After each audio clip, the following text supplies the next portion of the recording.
Good morning and welcome in to the oldest tradition, the oldest program tradition, I should say, in Case Western Reserve campus history, the Hudson Relays.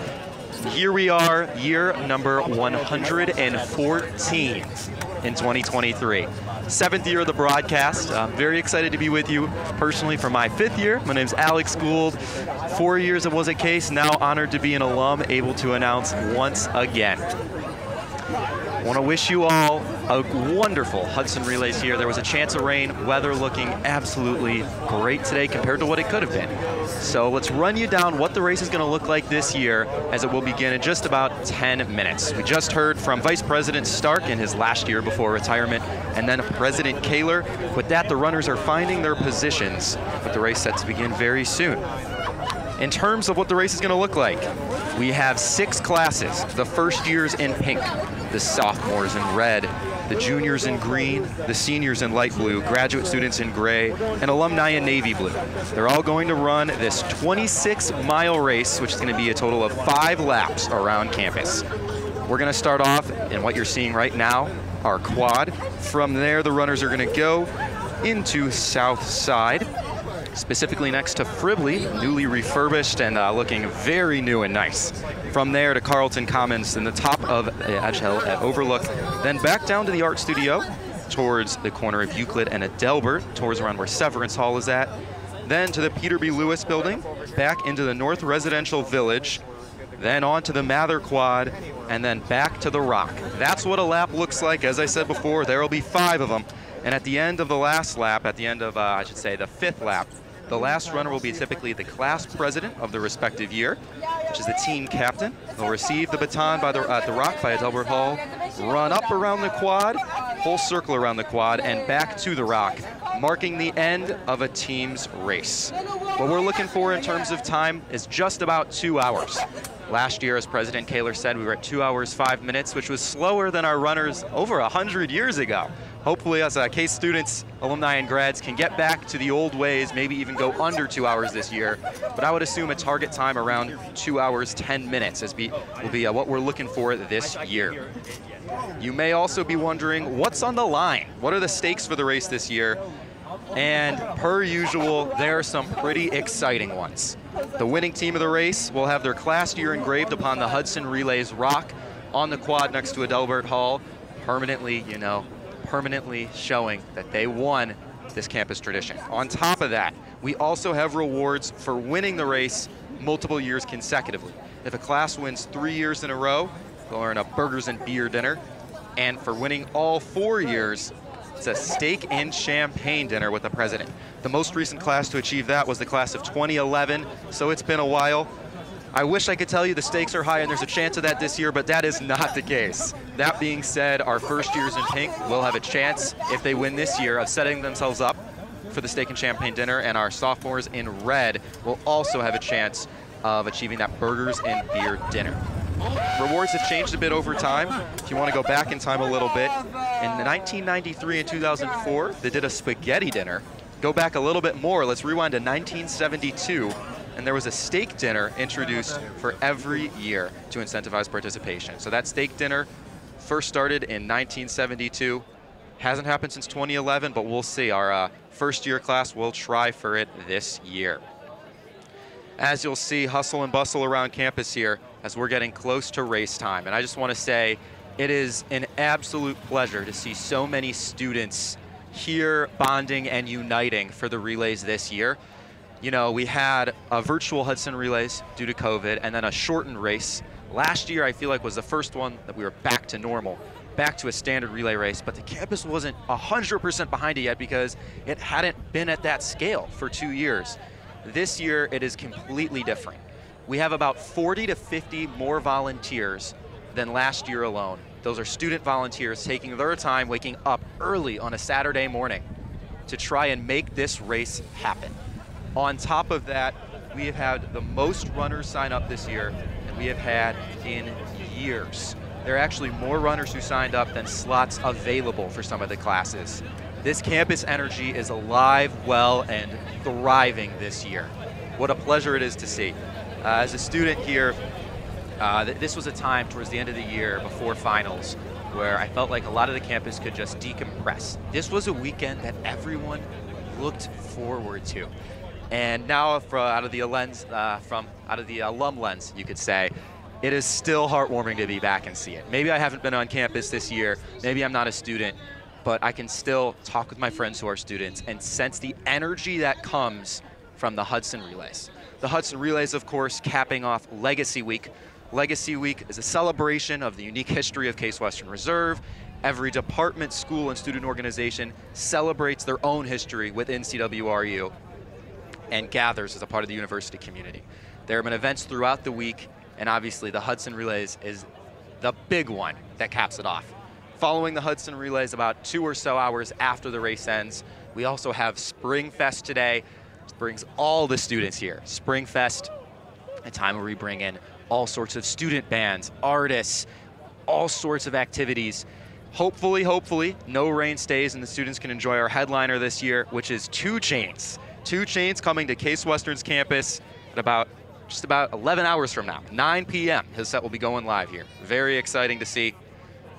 As you're seeing on our main quad here, different teams are corralling, getting ready. We are just a few minutes away from race time. The 26-mile race initially started in 1910. The race would begin in Hudson, Ohio, and end at the very rock you're seeing in front of Delbert Hall on our engineering quad on campus. This was created to commemorate Case Western, Western Reserve University's move from Hudson to the University Circle area in 1882. The race always started as 26 miles, but it moved from Hudson to campus to only staying on campus in 1990. Due to different traffic and safety concerns, the race could no longer go all the way from Hudson to here. Another funny change is we still say it's 26 miles because that's the distance from Hudson to here. However, in 2003, the race actually changed to 24.5 miles. The goal being changing the route so the race could go by North Residential Village to engage more students. But the branding's still 26 miles, still 26 in terms of the branding. I think that's a great switch to have the first years involved. You'll see, even I remember my first year, I was announcing at, I think it was Tinkenville University Center, but I had different friends in our first year dorms who told me they would look out windows and see runners go by. And that's what this race really means to students here. It's something where everyone can come together. We may not have tons of 100-year-plus traditions, but we have this race. This is a 114-year tradition. And it's a real honor that we can still keep it going here, but in a new form via this broadcast. As I mentioned earlier, broadcast has been going on for 7 years now. We have really upped the ante this year, though. Excited to say that we have 9 cameras in the field this year. 9 cameras. That'll be 3 golf carts and 6 mounted cameras. That is 2 more cameras than we had last year. So you're going to get more coverage than ever for the race. More coverage than ever. It's all brought to you by a production crew of over 17 people. Absolutely amazing. Can't thank the crew enough for putting this event together for us, the students. Really, this event is largely organized by the students for the students, and yet MediaVision's 17-person crew helping to make it happen, making my job easier, along with the job easier of our 2 street interviewers, Skylar Daniels and Ethan Deemer. They'll be setting up, and throughout the race, you'll see them interviewing different runners, getting to hear the runner perspective of what's been going on, how the race felt, how they're feeling. Very excited to have them along with me today. You're seeing now, President Kaler walked by the screen. We are just a few minutes away from race time. As a reminder, 6 different classes racing this year, 6 different classes. You'll see the first years in pink, sophomores in red, juniors in green, seniors in light blue, graduate students in gray, and alumni in navy blue. It's going to start right where you're seeing now, the engineering quad, with our very excited student trying to get in view of the camera shot. Campus community alive and well. You're going to see almost 200 people racing and running throughout the day here, taking part in the festivities. A beautiful Saturday morning.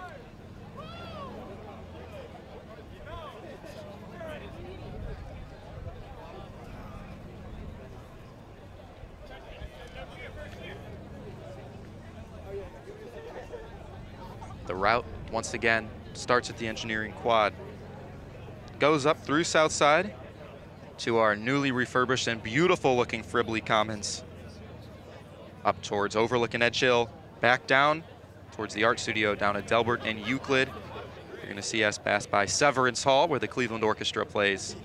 Runners are gonna keep their way down, going towards North Residential Village after passing the Peter B. Lewis building where our Weatherhead School of Management is. Going around North Residential Village, back towards the Mather Quad where our humanities courses are, and then back towards the Rock. We're looking for, as I said, we say it's 26 miles, it's actually 24.5 miles. But it'll be 5 laps on that route throughout the day for a chance to have your class's year engraved in the rock at a Delbert Hall.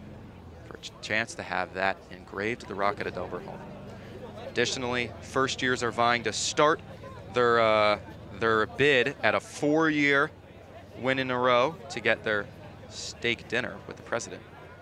And our sophomore and freshman class are also both eligible for the burgers and beer dinner. Juniors and seniors will not be able to earn either of those. So what they're going for here today is pride, along with our graduate students and alumni. Pride and a chance to have the class name engraved at the Rocket at Delbert Hall. Generally speaking, what you're gonna see in the race is those undergrad classes taking an early lead. You'll sometimes see the alumni beating out 1 or 2 undergrad classes. Generally speaking, the grad students are lagging a bit behind the other 5. This year, hoping for a resurgence for the graduate students. You know, now I have my older hat on, right? I'm used to being the student every year. You know, my first year I rooted for pink. My second year, rooted for red. Third year green, fourth year light blue. And now today, starting I guess for the rest of my life, I'll be rooting for navy blue, the alumni. The old man in me now, rooting for the alumni rather than a student. But ultimately, yes, there are stakes as to who wins, but it's mostly about uniting as a campus, coming together, and enjoying each other's company. It's just an honor and pleasure to see so many students excited, alive, well, and ready to run together. And I am absolutely feeling very lucky to, even as a non-student, be able to be here and announce it all to you. You're seeing the runners get ready with President Kaler. The race is about to begin. It's almost time. And it goes off. The runners begin. What you're seeing in our first leg here will be faculty runners. The first leg going from the quad and towards next to Fribley. Next to Fribley will be the aim of where they're running towards.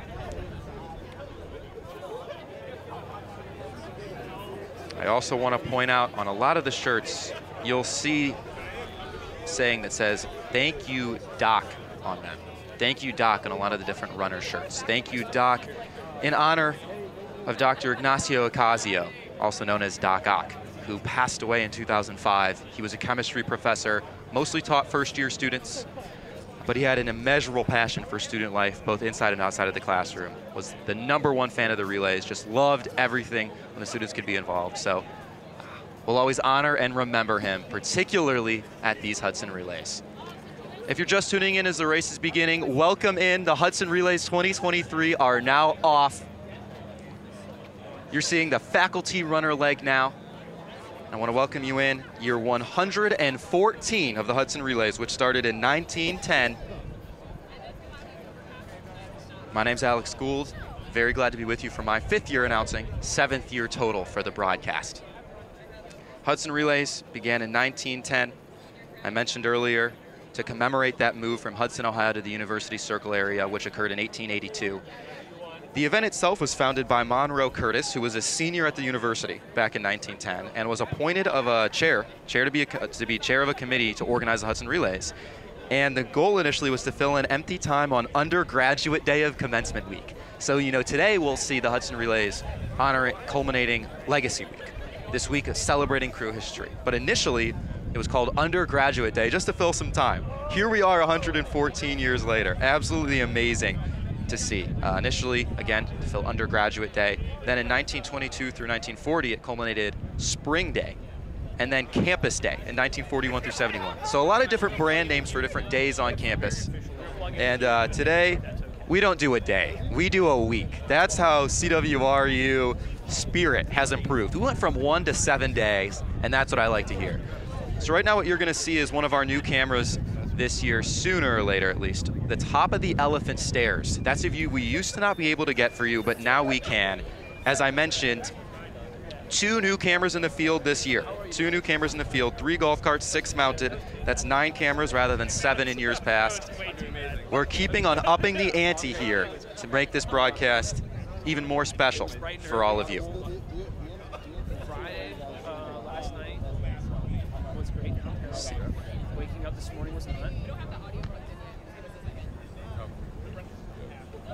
You're seeing those runners wait to get the baton passed to them at the top of the hill near Carlton Commons, or excuse me, top of the elephant stairs near Carlton Commons. 1 year on, I'm already forgetting the name of the elephant stairs. Oh no.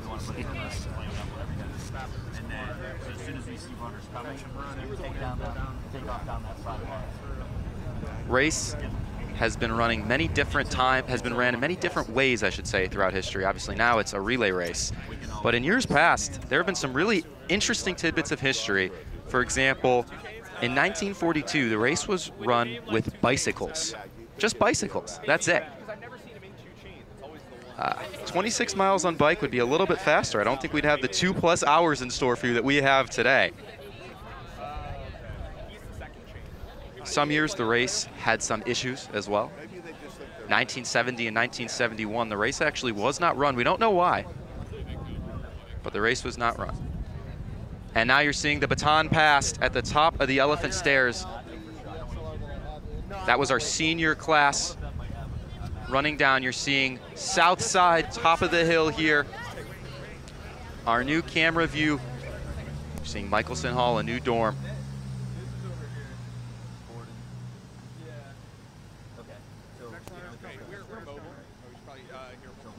And I think we're going to pass it now to an interview with President Kaler. Yeah, quick test, quick test.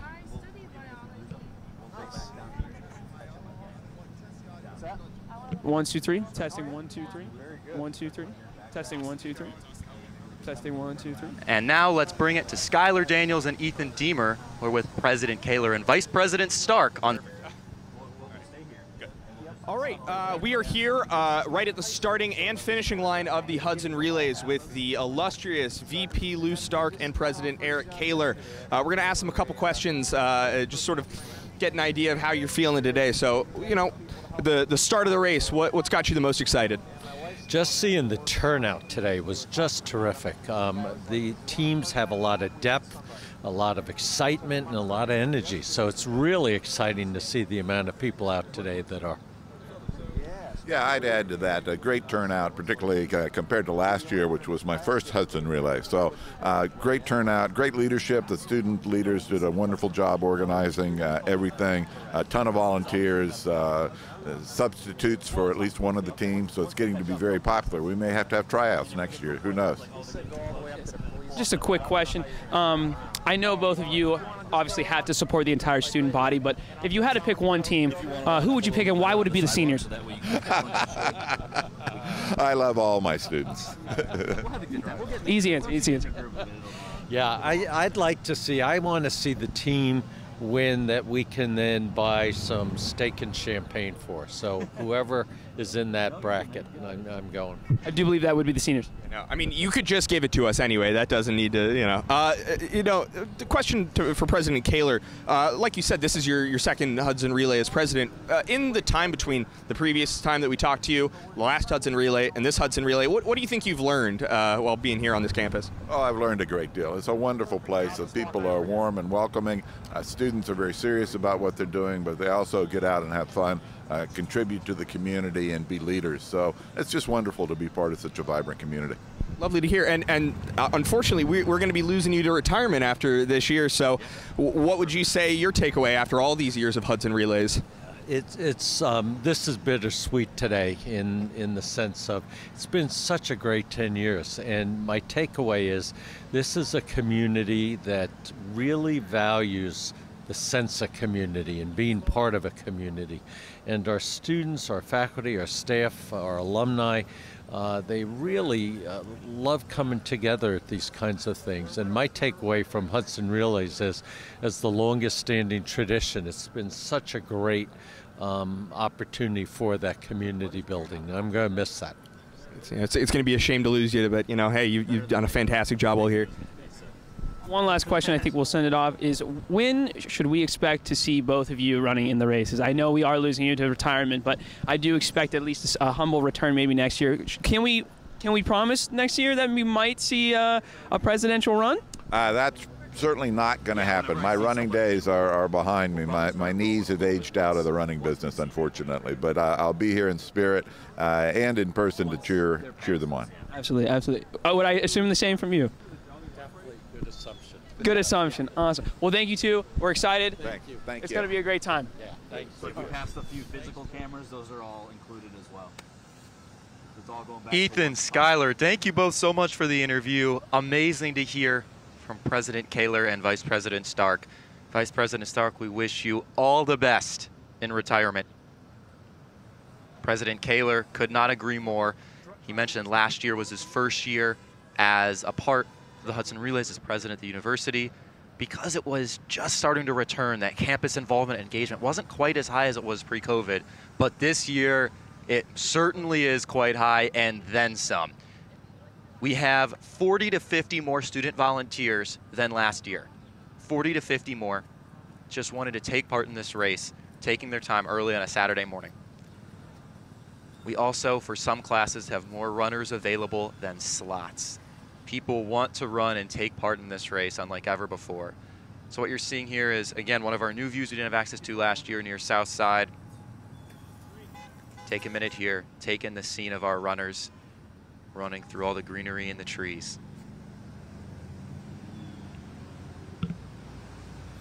Our golf cart cameras following them in the action here. What you're looking at is our navy blue alumni class and our graduate students in gray. So you just volunteered in general? So These two classes are towards the back of the pack. I mentioned before the show, sometimes those two lag a little bit behind, particularly the grad students. Oh, okay. Doesn't look like they're turning it around quite yet, but you never know. This is a long race. Either class can definitely pick it up and make it happen.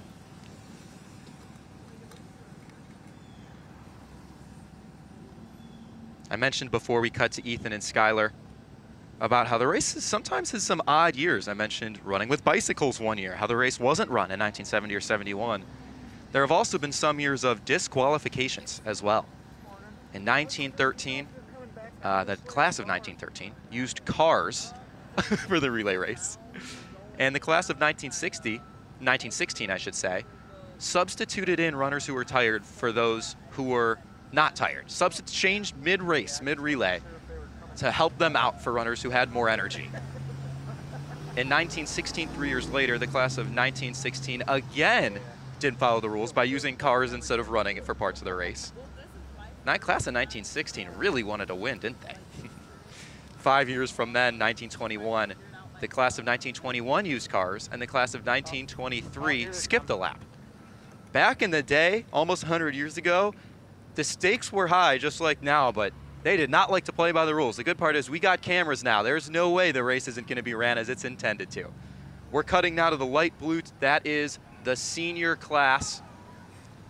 Senior class ahead of the alumni and graduate students making their way down the path. Oh, yeah, you want to walk around a little bit. You're good. One more interesting disqualification year for you. 1946, every single class used cars instead of running. How do you get away with using cars instead of running a relay race? Back in the day, man, I swear. So interesting, so different. The good part is there was some reform after that. Very, very few disqualifications or anything of the sort since the mid-1940s. So we're safe now. You're seeing a very fair relay race. You're seeing now back around the quad, the runners go. They're going to be running towards the corner of Euclid and Adelbert. The runner's going to pass the baton after crossing Euclid in front of Severance Hall. The baton will be passed in front of Severance Hall. Yeah. And they're running. Yeah. Should I move to the Here you're seeing a calm, still view of Unless we get campus. to a point where Runners like, slowly there's like a big approaching. driveway or something that's easy to pull off, I think if we stay consistent, they'll go around us. That's what I would think.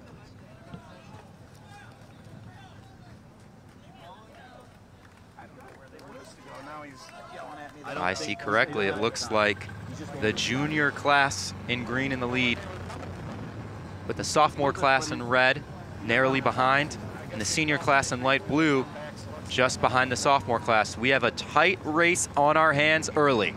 A tight race. Not seeing the first year class, graduate students or alumni quite yet.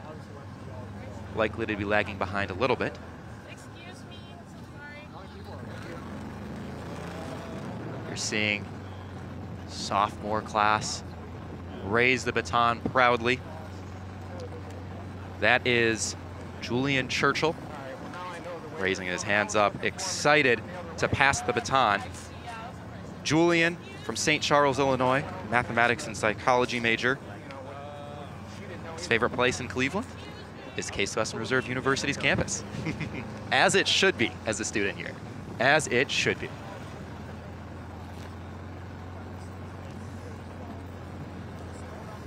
Julian passed the baton to fellow sophomore Alden Salmons.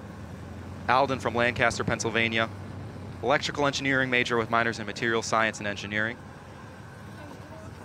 His favorite thing about being a student here at CWRU, the tight-knit campus community. Couldn't agree more, and you're looking at Alden now. And as a part of this race, I'm sure he feels that close to the community more than ever before. I think red is sophomores. Particularly given the turnout and engagement with the relays this year. How exciting is that? Catching on Alden, you're seeing green, which is the junior class. Junior class number 5, Niraj Javadekar. Yeah, there's a light blue too. I'm guessing green. It's going to be tight between them. You can see them getting a little tired here. You're getting pretty deep into that leg of the relay race. The baton will be passed soon in front of the Peter B. Lewis building on the corner of Bellflower and Ford. Cutting back now to our senior class in light blue. And back again, the baton was passed in front of the Peter B. Lewis building. The Peter B. Lewis building famously has no right angles, was opened, I should say, in 2002, and was initially announced to be built in 1999. Peter B. Lewis donated $36.9 million in 1999. He was the former chairman of Progressive Insurance to make this building happen.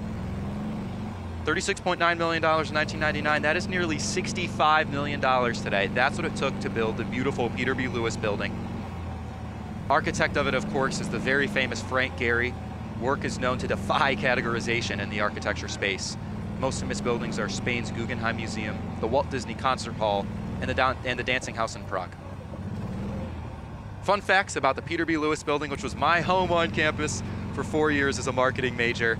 Haven't been in there since, but I still have quite the fondness for PBL. No, you're good. It's just that. The alumni class, you're not seeing it now, but the alumni and the first year class, there we go, cut into them, thank you. Just past the baton near Severance Hall. So you're seeing the alumni class catching a little bit. The first year is the youngest group here, lagging behind a little bit. Lou Stark mentioned earlier, rooting for whatever class is eligible for the steak and champagne dinner. Well, the first year class not doing him too proud yet, in the rear of the race. The first years are the only class eligible of the 4 undergraduate classes to earn that steak and champagne dinner. They'll need to pick up the pace, but it is a long race and there's a lot of time to go. The alumni class speeding up beyond both the first year and the graduate students. Well, now I'm going to pass it to Ethan and Skylar, ready to interview one of the runners once again. Ethan and Skylar, take it away. Welcome back. We are running the first leg of the race, and we are here with...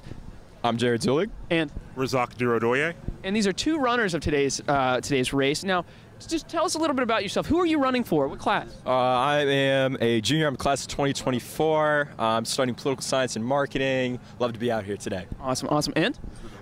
I'm here for the graduate students. I'm a 4th-year MD PhD student and just really glad to be able to support the Hudson Relay and Case Western. Absolutely. What are you guys most excited for regarding today's race? Well, I mean, always excited to keep the tradition going. Just excited to, do my best out there, try to be as fast as I can. And just, seeing all the people gathered around, especially when we missed it for that year for COVID, it's just a great thing to see everybody, even if it's, not as novel per se, because we did it last year, but still, it's great. All of that, and got to finish strong, got to represent grad students. Yeah, and, obviously, running, it can be a scary pursuit. It takes a lot of effort. What would you say is something that you're a little bit nervous about going into the race today? Really just maintaining a pace. I'm running a couple legs, so I just want to make sure that I'm steady and, again, finish strong. My leg starts right in front of here where all the tents are set up, where everybody's watching. That's a lot of pressure. I don't know. Hoping my legs hold up, hoping no cramps happen, nothing embarrassing, no falls, no trips. Yeah. And the timing of this may be, you might say super speed as a result, but what would you say, if you could have a superpower, what would you want that to be? Ooh. Time travel. So go forward, see what works, what doesn't, go back, do everything right. Right, a little time jumping back and forth. I like that. How about you, Jared? I think if I could have anything, I want to be able to speak and understand any language, at all. So there's nobody you can't talk to. You can talk to everybody. You can go anywhere. I think that would be awesome. Well, here at CWRU, you too could have that superpower if you join our fantastic language program. So maybe, Jared, think about that for your last year. So, well, awesome. Well, hey, thank you both so much for taking the time to chat with us. Wish you the best of luck in your races, and drink plenty of water. Plenty of water. Thank you. Have a nice day. Thank you. Ethan, Skylar, thank you. Great to hear from Jared and Rozick there. Graduate student perspective, I'm loving to hear that fire, that energy. I feel like there's a real hunger from the grad students this year. I'm believing that the grad students might have a really good year compared to past. Hopefully. We'll see. It's still very early on in the race. Very early on. Haven't finished the first lap quite yet. We have our wonderful crew in the golf cart following our senior class in light blue. Rain coming down a little bit. No problem for the runners though. They'll deal with the conditions as well as they can for their class.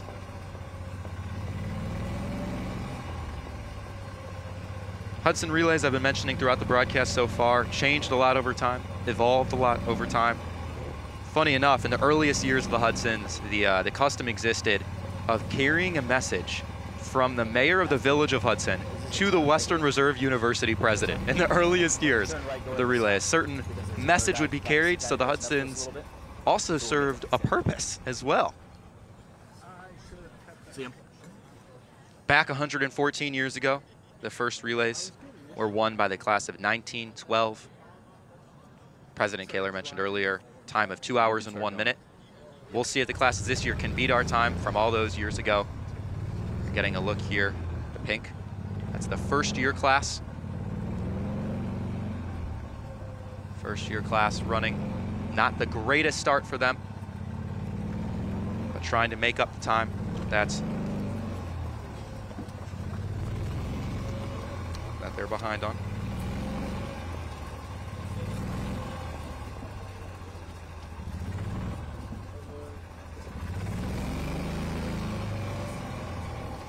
You can take the road if you need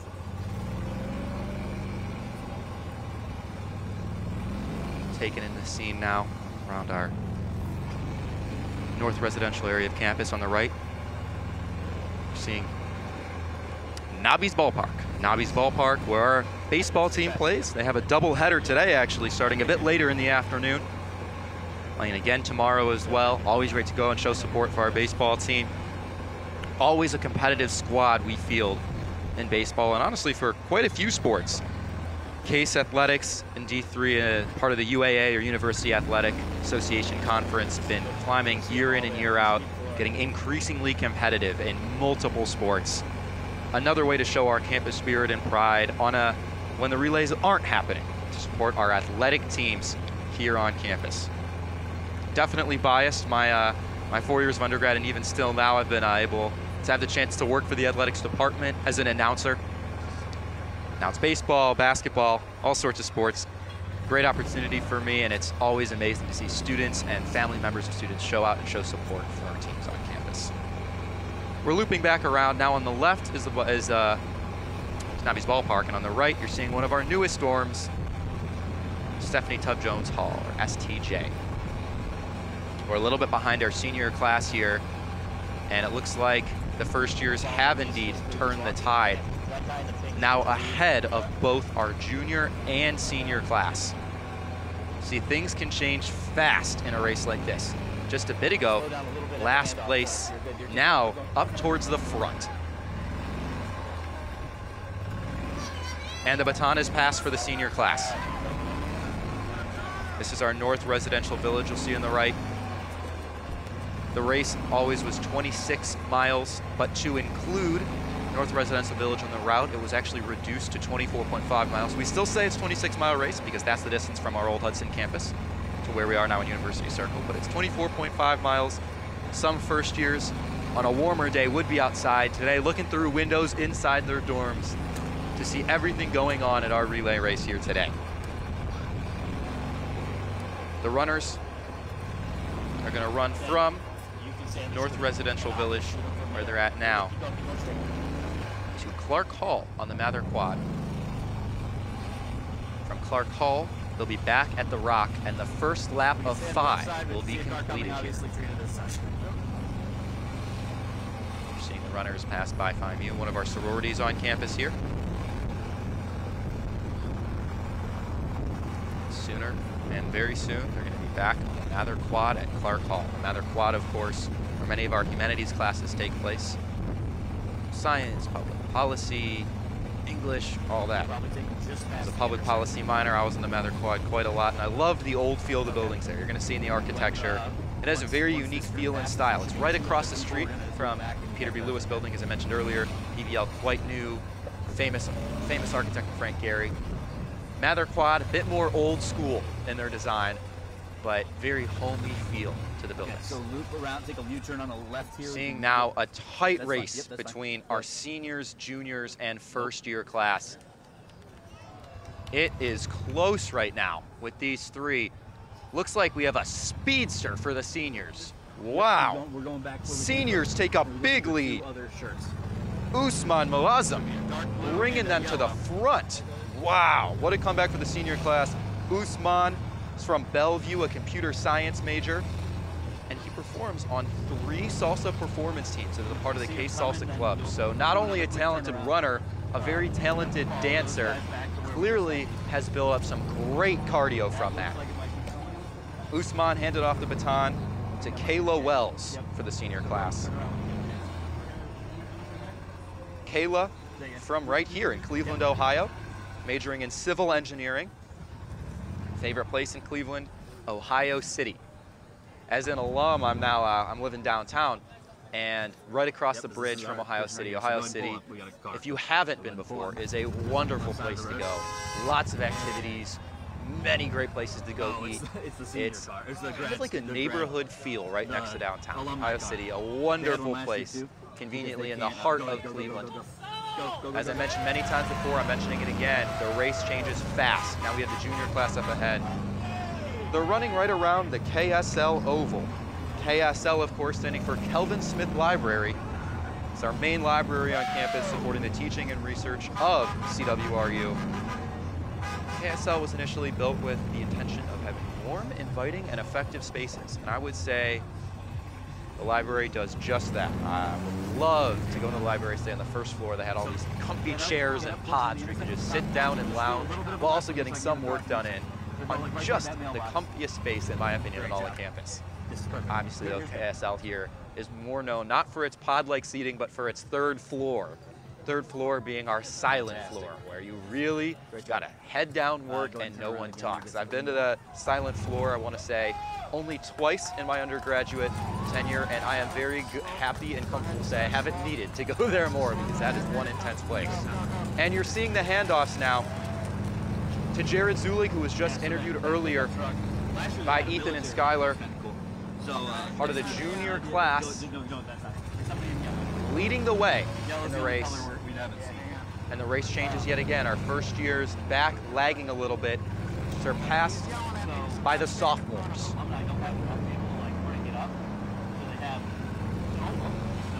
So you just saw the conclusion of our first lap here. Conclusion of our first lap. Every lap begins and ends at the Rock, next to a Delbert Hall in the South Quad. We're now cutting to the class that I'm now a part of. Got to get used to that. The alumni. The alumni lagging a bit behind, looking for a comeback. Long race to go, very early. You're seeing our alumni runner run past our spirit wall on campus. Spirit wall made for all of our campus organizations, campus community members to show their pride for different student organizations on campus, different events going on. It's a great way to know what's going on just in your daily walk. Now you're seeing our first year class yet again. Alexi Shorin running. Alexi likes playing tennis. That's one extracurricular activity for him here. Initially from Moscow, Russia. Long journey here to campus.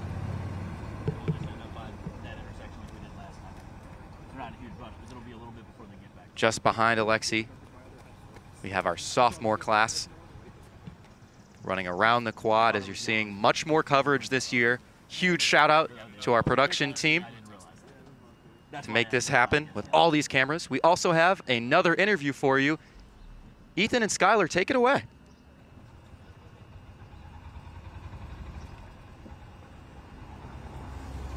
First leg of the Hudson Relays, and we are here with the current front runner. Why don't you introduce yourself? My name's Basil. I'm a junior. What are you studying, Basil? Biology, economics, pre-med.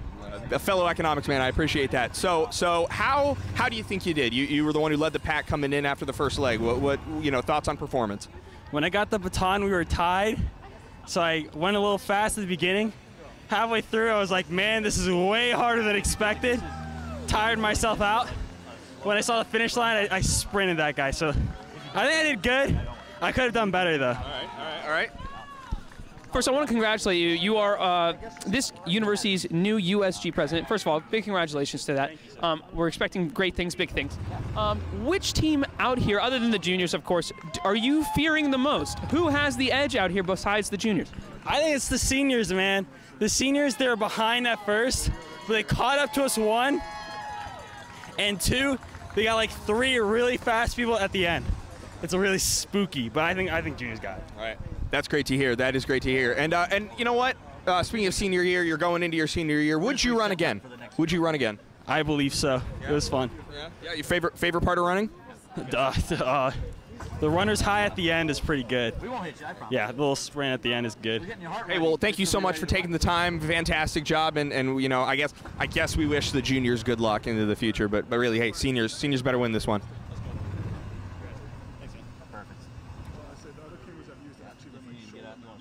It's great to hear from Basil Yassine, as Skylar mentioned.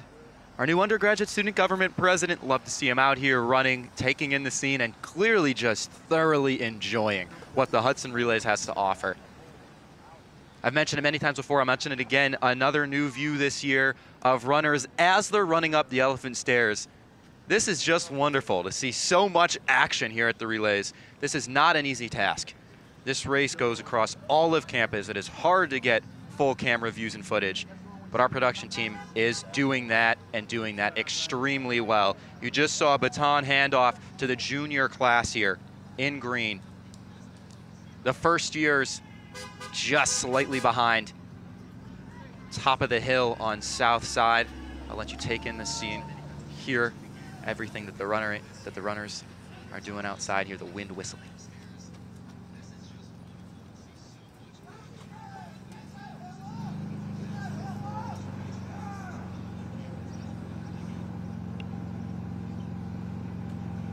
As the runners are passing by top of the hill, south side, which is where our second years live on campus. Cutting now to our alumni and graduate student teams. There was a period there where they were catching up, where they were ahead of the first years. Looks like now they're maybe lagging a little bit more behind. This, as Basil said, You think this race is easy, it's not. This is tiring, it's exhausting, these are long legs. You're gonna get tired. You're absolutely gonna get tired. Cutting now to our junior class in the lead here. Seniors narrowly behind. We're seeing a very action-packed race so far. A lot of changes in leads, a lot of people close to one another.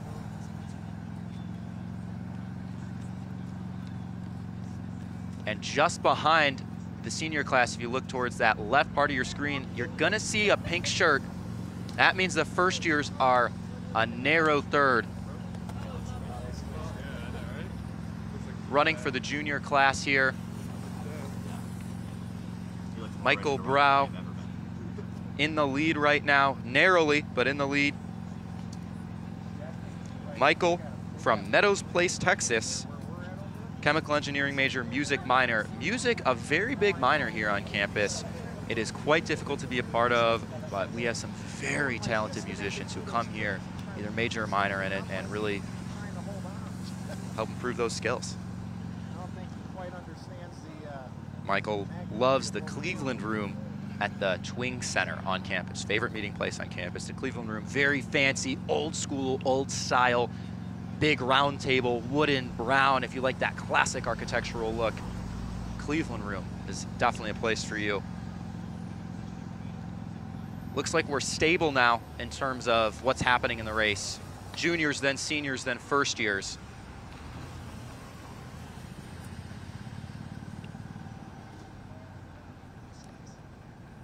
Juniors and seniors don't have a shot at a burgers, beer dinner, or a steak and champagne dinner, but they do have a shot at getting the class year engraved upon the Hudson Relays rock, and that's what they're vying for, that and pride, of course.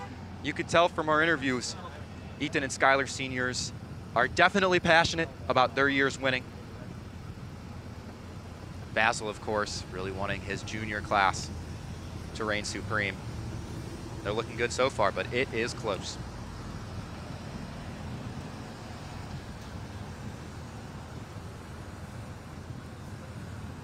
On the camera right before NPI Most recent Sports, steak and champagne dinner, class of 2011. Not easy feat to win this 4 years in a row. A lot of new teams, new runners coming in and out. Is it Jeanette right before me?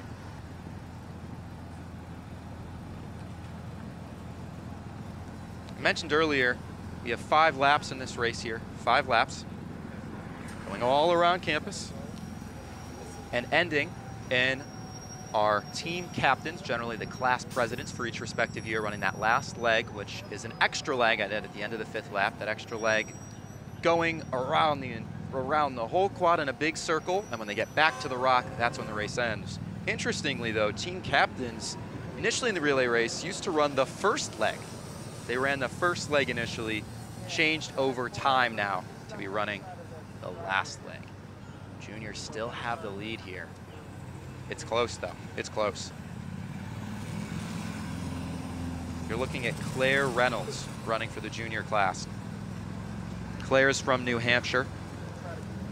She's a dual citizen in Canada, majoring in chemical biology here at Case and minoring in psychology and biology. Favorite place at CWRU? Wade Lagoon. Wade Lagoon, absolutely beautiful. It's by the CMA. Great place, especially in the summer. You'll see a lot of students having picnics out there, sitting on benches, taking in the sun, the ducks in the pond. It was one of my favorite places on campus when I was here as well. Claire has just been passed up by the senior class though. We've got an exciting race in our hands today, don't we?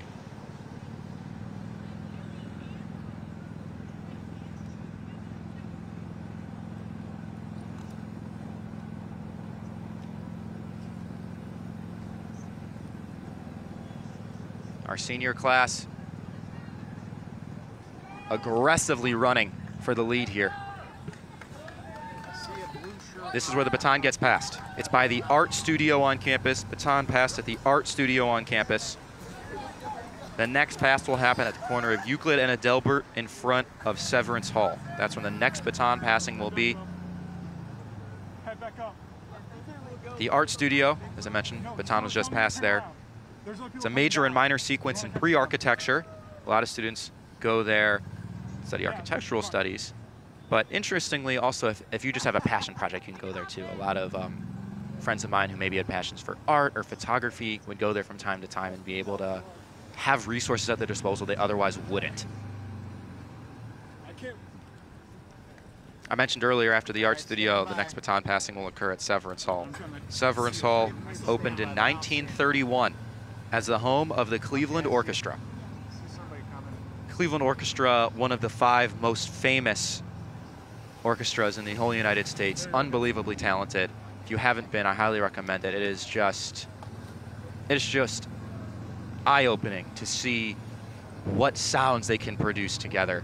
I'm not the biggest orchestra guy, as you could probably gather by my explanation, but my goodness, is it impressive, despite my lack of knowledge about the orchestra.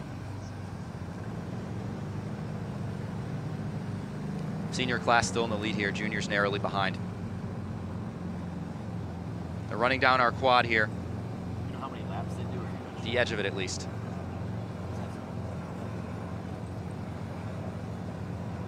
This year, you know, a lot of times at the end of legs, you'll see runners really start lagging a little bit. It turned from a full-on run to a light jog, but no more. You're seeing a lot of full-on sprinting this year, which is so impressive.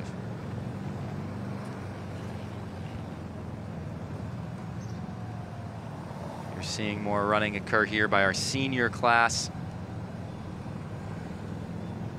Trying to get to Severance Hall as quickly as they can. Severance Hall opened in 1931, as I said, one of the world's most beautiful concert halls. The main concert hall, now named after Jack Joseph and Morton Mandel. You might recognize that name because that is also the name of our School of Social Sciences. I should say Applied Social Sciences. The Jack Joseph and Morton Mandel School of Applied Social Sciences, one of the best schools in the United States for that. Number 9 ranking School of Social Work in the US and number 1 in Ohio. School of Applied Social Sciences has a 93% employment rate here within 6 months.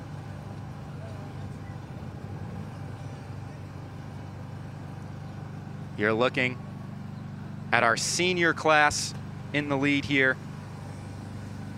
That's Alexander Guerrero in the lead for the senior class. Alexander making his pass of the baton right in front of Severance Hall.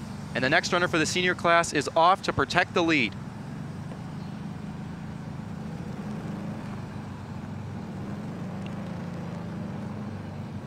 That's Brandon Chin looking to maintain the lead for the senior class. Brandon from Boston, Massachusetts. Fun fact about Brandon, he was on Curious George as a child. The show Curious George, I remember watching that when I was a young kid. I might have seen Brandon myself. His favorite place at CWRU is the Coffee House. Coffee House, great place to enjoy some pastries, coffee in the morning.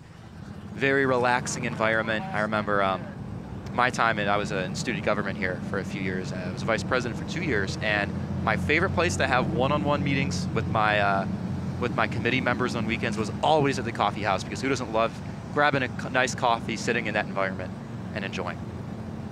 Narrowly behind Brandon, though, is that junior class. It's been tight between these two all day. It remains so.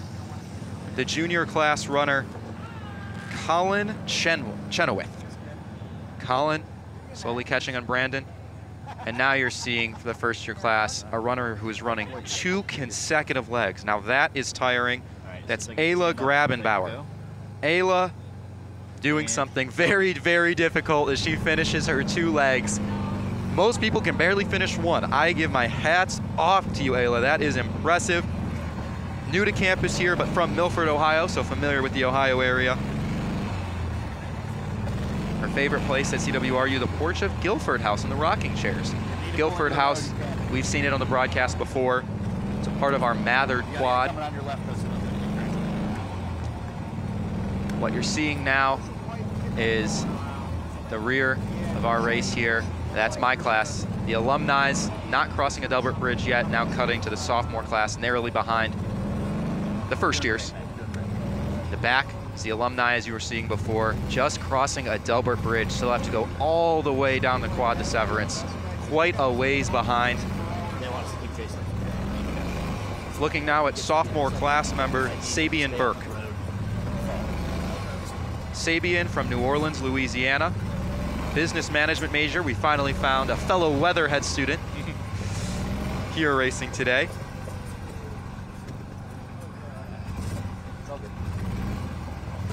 Now we're cutting to the first year class, and that's the energy you love to see. Look at the fellow class members cheering their teammate on. This is called togetherness right there. First year's a little bit behind, but that's okay. When you have those people next to you and around you, motivating you, screaming you, cheering you on, that's motivating unlike anything else, right? Like, you're tired, you're at the end of this leg, but you have your friends, you have your teammates saying, hey, you got this. And that has to prevent you from getting tired or wearing you out. I feel like, you know, in any sport, there's a mental aspect that just cannot, the importance of it can't be understated. We get too far, I'll let you know. You can get tired, you can lose energy, but if you have people there to uplift you, my goodness, does it make it easier to do whatever you're trying to do. Finishing a leg of a relay race, throwing that key pass at the end of a football game, or even outside of the sporting world, trying to get this homework assignment, trying to do well on this test, studying as you should. Support from other people right here. Can't be. And then we'll take off again with her. Less important. Yep. We're back now. Senior class. Maintaining that lead pretty well. They're in the upper part. And I mentioned earlier the alumni class in the back. I think I was incorrect if we want to cut. There we go. Thank you. So the graduate student class, a little bit behind them. Every year the grads seem to not quite be able to speed up as much as you would hope. This year looking to be a little bit of the same. But again, I mean, we're a lap and a half through this. There's 5. This is definitely not something to be concerned about if you're the grad students, but you want to make sure you can see that fight, that comeback from them. Cutting now, we have the junior class here.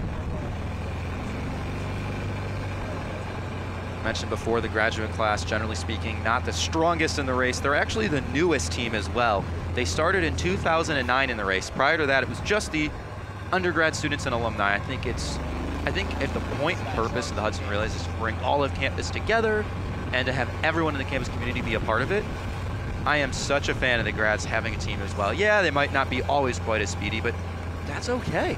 They're a part of it now, and they get to have a place in the Hudson Relays. And you heard from Razak earlier when Ethan and Skylar were interviewing him, and you could see that passion, that excitement from him to be a part of this, rooting for his team, making the most of it. You're going to see him running 2 laps. So it's going to be, he's at the very end of the race. They'll be closing out the grad students team. You're seeing the team right now in 5th place. That's the alumni. Alumni trying to stage a comeback here. Sometimes you'd think the alumni could be older, so they might not fare as well, but there have been multiple years where they have beaten different undergraduate classes. You're seeing our alumni runner. To the left of him is the Tinkham-Veal University Center, or Tink, now the right. Tink is named after Tinkham-Veal II, a 1937 graduate of the Case Institute of Technology. Donated $20 million to build this beautiful new building, which opened in 2014. The goal of it is to serve as a bridge between the east and west sides of campus. It's open 24/7 to the students. I mentioned a lot so far about old school designs and buildings that bring back a classic feel of architecture. Tink is the exact opposite. It's modern, it's new, floor to ceiling glass windows, natural light pouring in from all angles. And most interestingly probably, very eco-friendly. Tink was awarded the Leadership in Energy and Environmental Design Gold status from the U.S. Green Building Council. You see grass on top of the roof of Tink. Naturally, windows will be going, the window covers will be going up and down based on where the natural light is. It's a very high-tech, interesting building, and students flock there. I would say that's probably the most popular building on campus for students to study, interact with friends, get food. There's a whole bunch of food options on campus. Cleveland staple Melt is in there. Melt, an absolute amazing grilled cheese sandwich. I would get it all the time when I was an undergrad. Now I'm working for the Guardians, and they have a Melt inside the ballpark, and I still get Melt all the time, now just in a different setting. I cannot say enough about how great Melt is. Newly opened in Tink is a Dunkin' Donuts as well. Dunkin' Donuts used to be in Uptown area, now moved to Tink. You'll see long lines there where the students line up to get their Dunkin'. You're seeing the junior class now making the way around the corner to the left of our junior runner. Nobby's Ballpark to the right soon will be STJ. You're seeing the grad runners now. We have a fellow grad runner cheering on her teammate.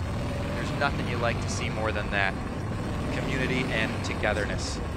Grad runner.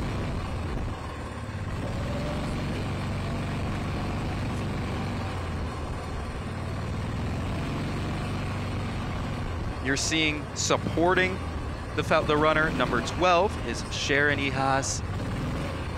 Also for a while was a professor here, assistant professor for the Weatherhead School. Supporting teammate number 14, Gabriella Cucinato.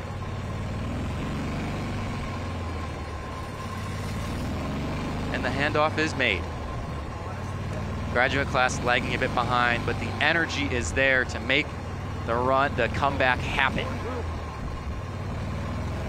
Seeing now our junior class running by North Residential Village. We are closing in on a second lap being done.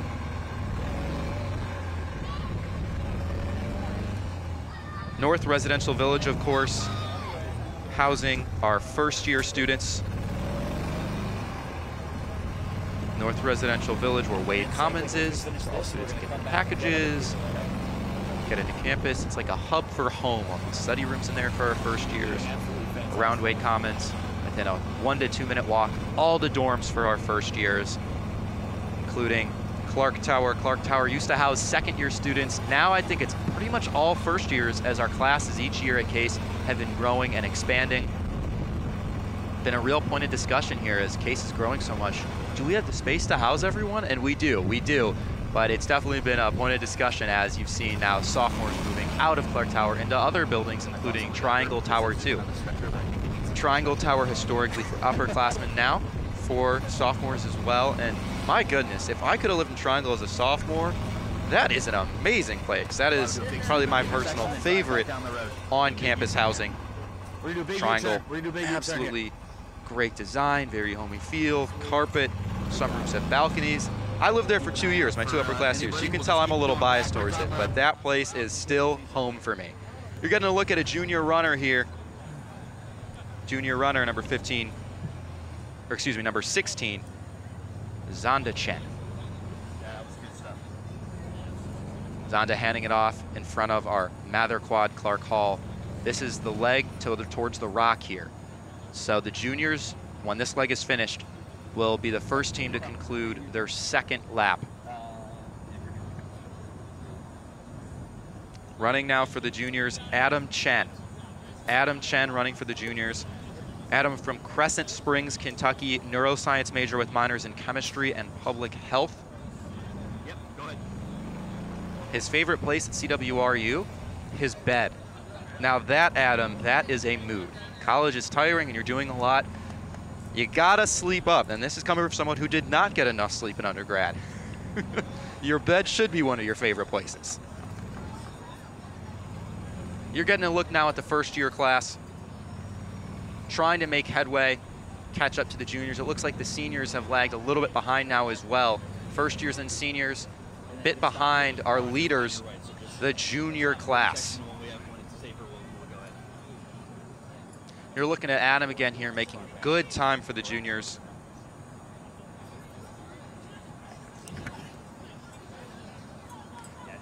Beautiful shot there by our crew. I wanted to be quiet so you could look at our sky and a bird flying. At a beautiful view above campus here. Seniors have now overtaken the first years again. It's a tight race.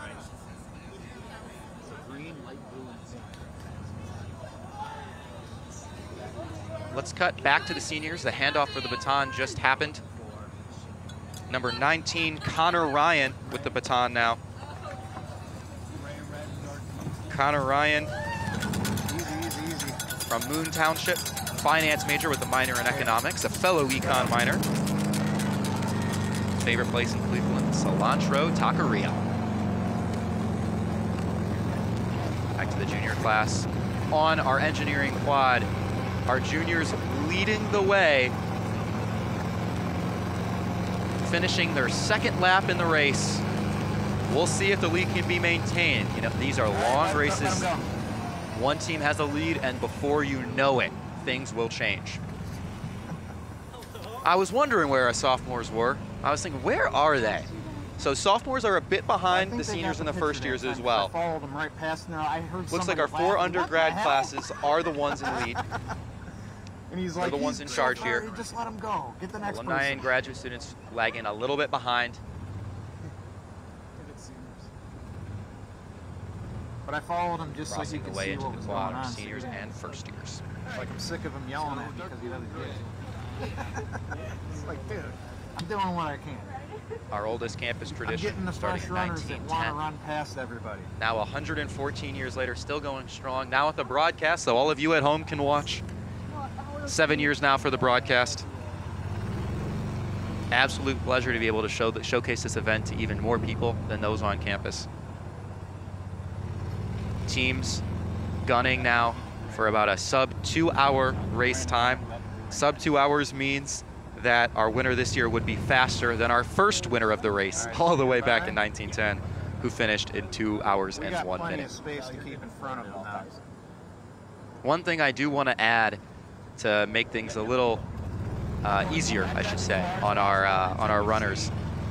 When you initially ran from Hudson all the way to University Circle, the elephant stairs did not exist. The elephant stairs are a slow run. Those things are tiring, and it's not easy to run up those. So that, I'm sure, adds some time as well. You're looking at a continuing nail biter between our seniors and our first years, with the juniors in the lead still. Juniors way ahead of everyone now, almost to the elephant steps. You're doing good. Wow. Easy, easy, easy. Juniors showing out in dominant fashion today.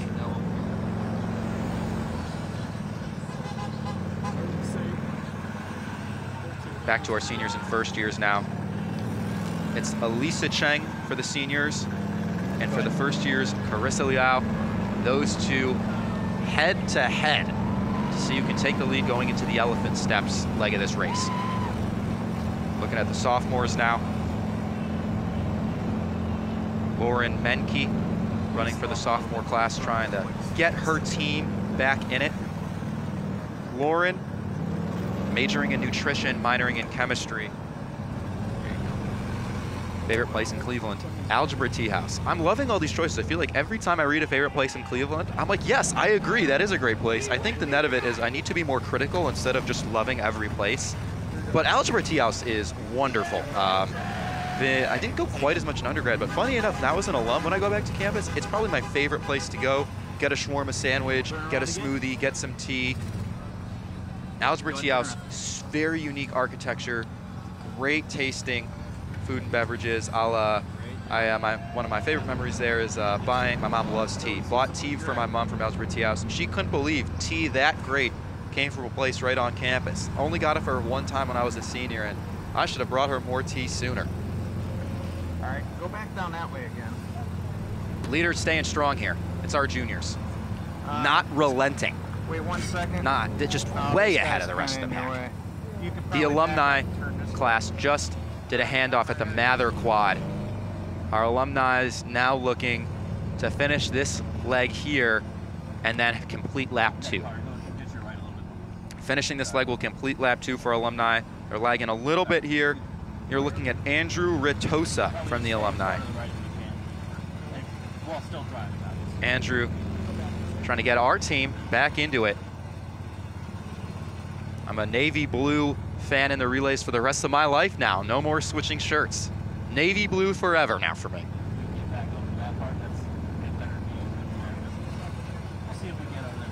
Andrew doing a great job getting them back into this race, running quickly, but they are a little bit behind. I think if continuing at this pace, it'll be a little bit more competitive. After Andrew, you're going to see Omar Gutierrez for the alumni. If he runs quickly, you're going to see a change game. Junior's still well ahead, though. That's where we cut back. So left is where we go. I'll let you take in the scene without my voice blabbering. Yeah, there should be a guy in gray or somebody in gray. Car behind us.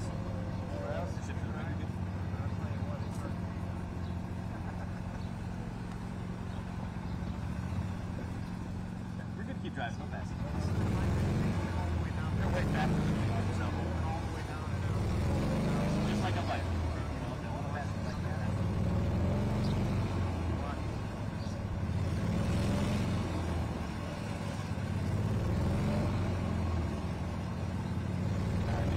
One of our new camera shots this year, seeing the runners go up those exhausting steps in real time. Cutting back now to the alumni who finished their lap, second lap, I should say. Trying to catch up to the rest of these classes. Juniors looking dominant. No, not yet. We're going to get this guy in the gray on the left. So you got to get it off. Been with me for a while now. We have a very exciting interview with Janice Gerda. Ethan and Skylar, take it away and let's hear from Janice. All right, as the wind is picking up here on the ground of the Hudson Relays, we are here with some alumni who are going to tell us a little bit about their passion for the university and their passion for the Hudson Relays. So, well, we'll go down the line, have everyone introduce themselves, what they do, why they're here. Hi, I'm Janice Gerda, class of 1989, and currently Associate Vice President for Student Affairs. I'm Craig Zulig, class of 93, sociology, Western Reserve back in the day, and I work at the Mandel School of Applied Social Sciences and parent of Jared Zulig. Hi, I'm Olga Zulig. I am undergraduate class of 94 and law class of 97. I'm Jared's mom, and I'm an attorney. Now, what does it mean to you guys to be here on this such a significant day with the Hudson Relays? What does this day mean to you? Well, I'm really glad I'm not running, number one. If the alumni team's desperate, they can give me a call. But I like seeing the people here, and these fine correspondents and awesome suits are fantastic. Nordstrom Rack. Nordstrom Rack, right. Well, let's see, what does this mean to me? Well, it's great. I didn't run, but it's great to see that my son ran, and I also didn't recall that the class of 94, my undergraduate class, won 4 years in a row. News to me. But anyway, go class of 94. I love that this connects you to people from many, many years ago. Lots of people who are long gone but are here with us in spirit. Love that. I love that. Standing right next to the Amasa Stone Chapel, too. It's a perfect place for it. So I guess we'll close out with this. Who do you have winning? Who do you think is going to be the class that leads this year? Oh, I'm going to say we're all win because we're here and we're together. I know that's silly, but it shouldn't be a tie because that's really hard to carve on the stone. Yeah. That's fair. That's fair. It's got to be the juniors because that's Jared's class and he's running, so got to be the juniors. Yeah, the juniors, but shout out to class of 21. That's my daughter, Dahlia Zulig. She didn't run either, but she's here in spirit. You heard it here. That's all he said. The seniors are going to win. Thank you, everybody. Let's enjoy this day. Thank you for coming, and go seniors. Thank you, Jared, for allowing us to interview your parents. Thanks, Skylar. Thanks, Ethan. That's wonderful. Case Love runs in the Zulig family. Dahlia, class of 2021. Jared, class of 2024. And both parents are alums of this university. Ethan mentioned in the interview what a beautiful day it was and how nice it was to be next to the Amasa Stone Chapel. Amasa Stone Chapel, a gorgeous building, both inside and out. Essentially, it began as a concept to build a memorial to Amasa Stone. It was conceived by Clara Hay and Flora Stone Mather with the aid of President Charles F. Twing. President Twing was president of Western Reserve University from 1890 to 1921. They believed that the construction of a campus chapel was a most urgent need of college life. Today it stands proudly at the forefront of our quad. The inside, again, if you haven't seen it, absolutely gorgeous. Large organ, sound just bellows through the entire chapel.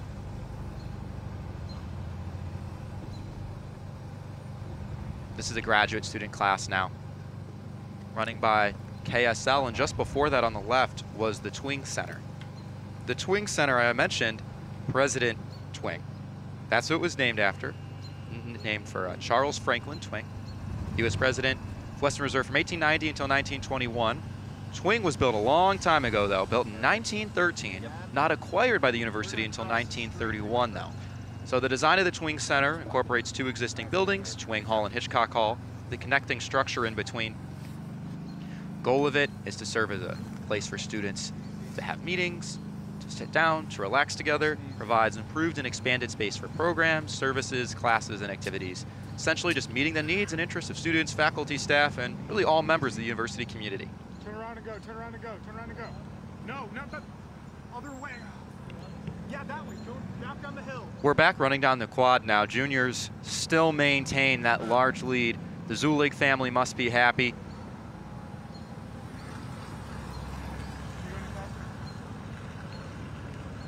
And the graduate students just completed their second lap.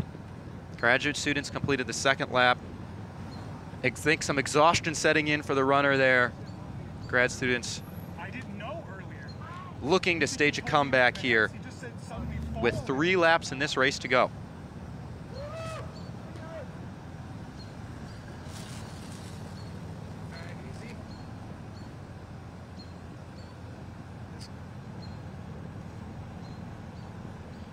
Today, the Hudson Relays seem to just be infused with so much passion, excitement, unity. Wasn't always like that. I mentioned earlier in the broadcast, the relays have changed a lot over time. Initially, the race ran from Hudson, Ohio to the University Circle area. The race was created with that in mind to honor and commemorate the move from Hudson to the University Circle area, which occurred in 1882. The event began in 1910. It ended at the Rock at Adelbert Hall, the same place it ends today. The only difference now, of course, is that it also starts there. The change happened in 1990. The goal was to go around campus only because of traffic and safety concerns that came with running all the way from Hudson to University Circle. And then the route was changed again in 2003 to encourage racers to go by the North Residential Village and engage those young first-year students. That switch to the North Residential Village made it 24.5 miles rather than 26, which is the actual distance from Hudson to the University Circle. But hey, we still say 26 for branding's sake. It's up to you, whatever you want.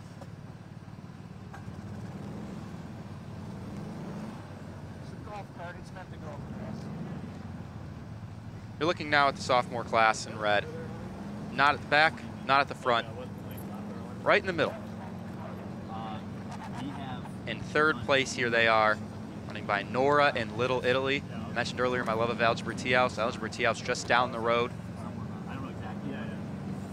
Now you're seeing our first years running with speed and urgency to get back in the game.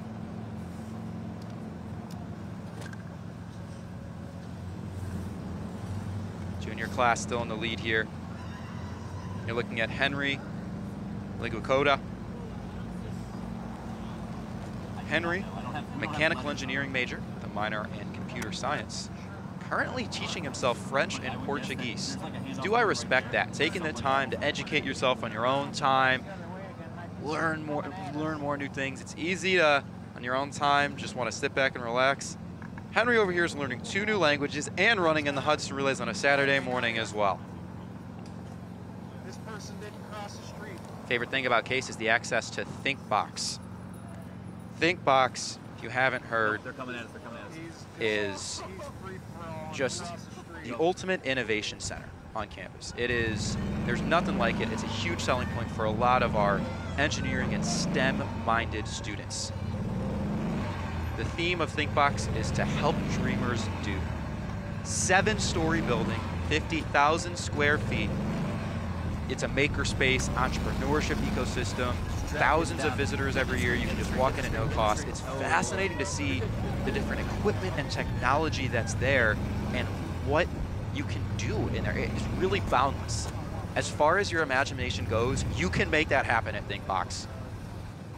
prototyping, fabrication equipment, space to brainstorm, place to commercialize intellectual property, guidance to create market-ready products, the whole deal. And it just really helps students learn, refine, utilize skills, help students, you know, at Case, engineering STEM-minded school, helps them be more innovative and encourages them to do more and learn more. It's an absolutely amazing space for our students. Oh, our guys on the left. You're good. You're good. You're good. First year class, you'll see on the back of their shirts. First year, no fear. So you're good. Go left. I would not say they're running fearfully, but they could be running with a little more aggression and heart. The youngest crew here, not exactly in first, but still have a chance to get back in this. All right, we'll just tricks with him the whole time.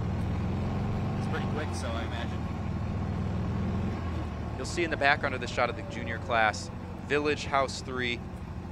That building goes up a little bit. There's a lot of verticality, and that's because there's a clock tower at the top. You can sit in there, look out, you've got a great view of campus from that clock tower. Village House 3.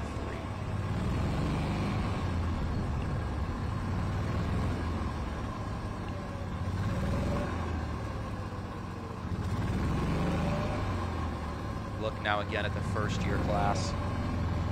That's Dan Ration running. Dan from New Carlisle, Indiana, astronomy major. Favorite place in CWRU? We have another lover of the Wade Lagoon. You're seeing once again this camaraderie and community. Look at the first year class cheering their teammates on. I mentioned earlier how important it is and how exciting it is to have teammates cheer you on. That motivates you. When you're tired, when you're wiped out, you need that burst of energy to keep on going. And the first year class is doing that in spades. Getting a look now at our senior class. That's Hannah Cousins running for the seniors. Baton handing off in front of Severance Hall. Hannah, great job running there from Liverpool, New York. Another person whose favorite place on campus is Wade Lagoon. You gotten what, 3 now? I mean, I get it. Wade Lagoon's a great place, especially in those warm summer months.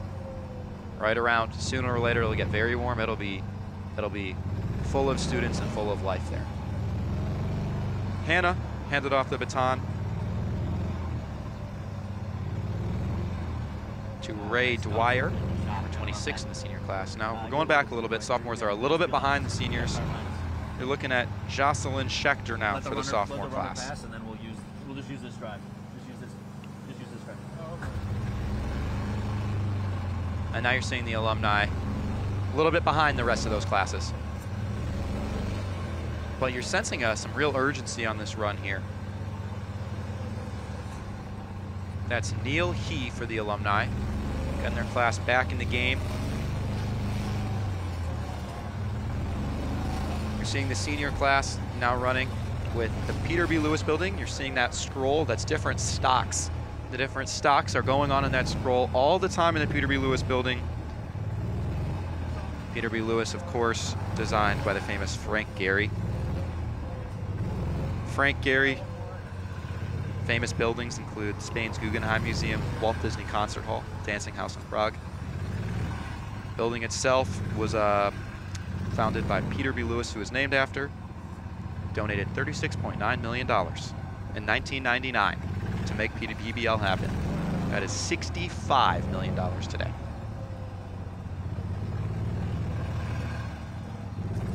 Seeing a hard-fought race so far. You're seeing some tired runners, some aggressive runners, some runners that are passionate, trying to get their classes back in the game. Ultimately, though, I think as the Hudson Relays have evolved over time, yeah, you want your class to win, but it's not all about that, right?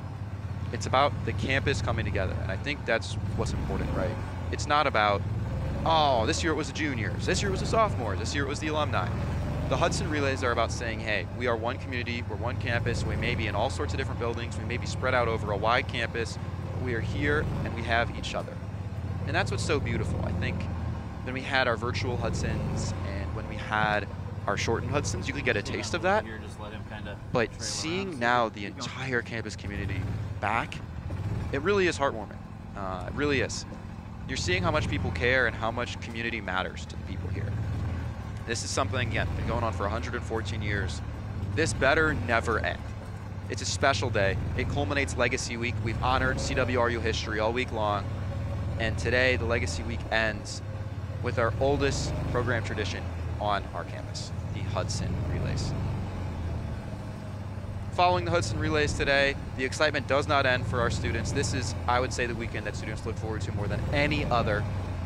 We have Spring Fest beginning at 3 p.m. today. Spring Fest has catered food from different students, from different restaurants all over. A bunch of activities, student organizations having tables there, all sorts of fun games, and some big artists. You're doing great. This year, the headliner for Spring Fest, 2 Chainz.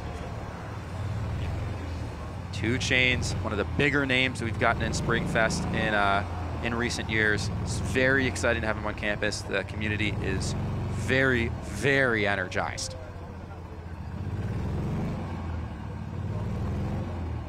Two Chainz, rapper from Georgia, known for many famous songs. Most famously, maybe Mercy, Kanye West, Big Sean, Pusha T, No Lie with Drake. Different songs with A$AP Rocky and Kendrick Lamar as well. He'll be performing at 9 p.m. today on campus. Big treat for the students.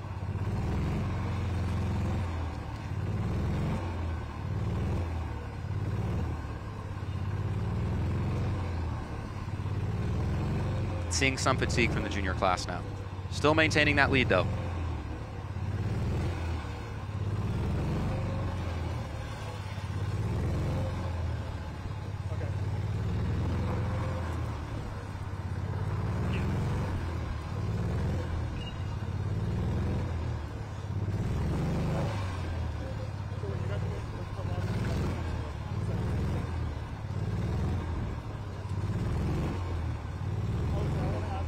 Junior class just about to pass by in the background there. Stephanie Tubbs Jones Hall. STJ Residence Hall is the newest residence hall on campus. Opened in fall of 2015. 290 students live there on 106 different apartments. Goes from 1 to 4 bedrooms. They also have, as you saw before, 8 townhouse style units. Those were those little homes right in front of STJ that you were looking at. STJ, very new feel. Almost could be like a hotel-like feel, you could say. Glass everywhere, beautiful, modern look to it. Very different than a lot of our other residence halls, but many students very much look forward to living in STJ. You're seeing behind our junior class runner, North Residential Village, specifically Wade Commons. That's the Housing Information Service Hub for our first-year students who live at NRV. On the other side, what you're not seeing to the right of our runners are the village houses. That's where upperclassmen live. And look at this. I don't want to, look at this. Look at this, the first-year class. For a 1 second, you got ahead of the juniors. But look, they said they were first years, they don't have any fear. They're showing it now. Out of nowhere, the first year class back in this. You're seeing urgency from the juniors. Running by our admissions building here. Oh, we're gonna have a good race for you all today. They're gonna hand off the baton at Mather Quad, and then there's only one more leg until the 3rd lap ends. We're about to be over 60% of the way done with this race, and we got 2 classes neck and neck. Juniors have been leading the whole way. Probably the last hour or so, juniors have had the lead no problem. Out of nowhere, it was only 1 second, but the first years got the lead. It's gonna be close now. You're seeing a big cheer from our first year. I mentioned earlier, for some of those legs, you're gonna see first years running towards the end to help push their teammates more, and they are in the lead. Unbelievable, unbelievable. First years in the lead, you're having teammates run with them, cheer them on. It is energizing. First years are showing it. We're gonna cut back to this race soon so you can see how close this is. But for now, I do wanna cut it to Ethan and Skylar. They are at a new location on top of the Elephant Steps for an interview.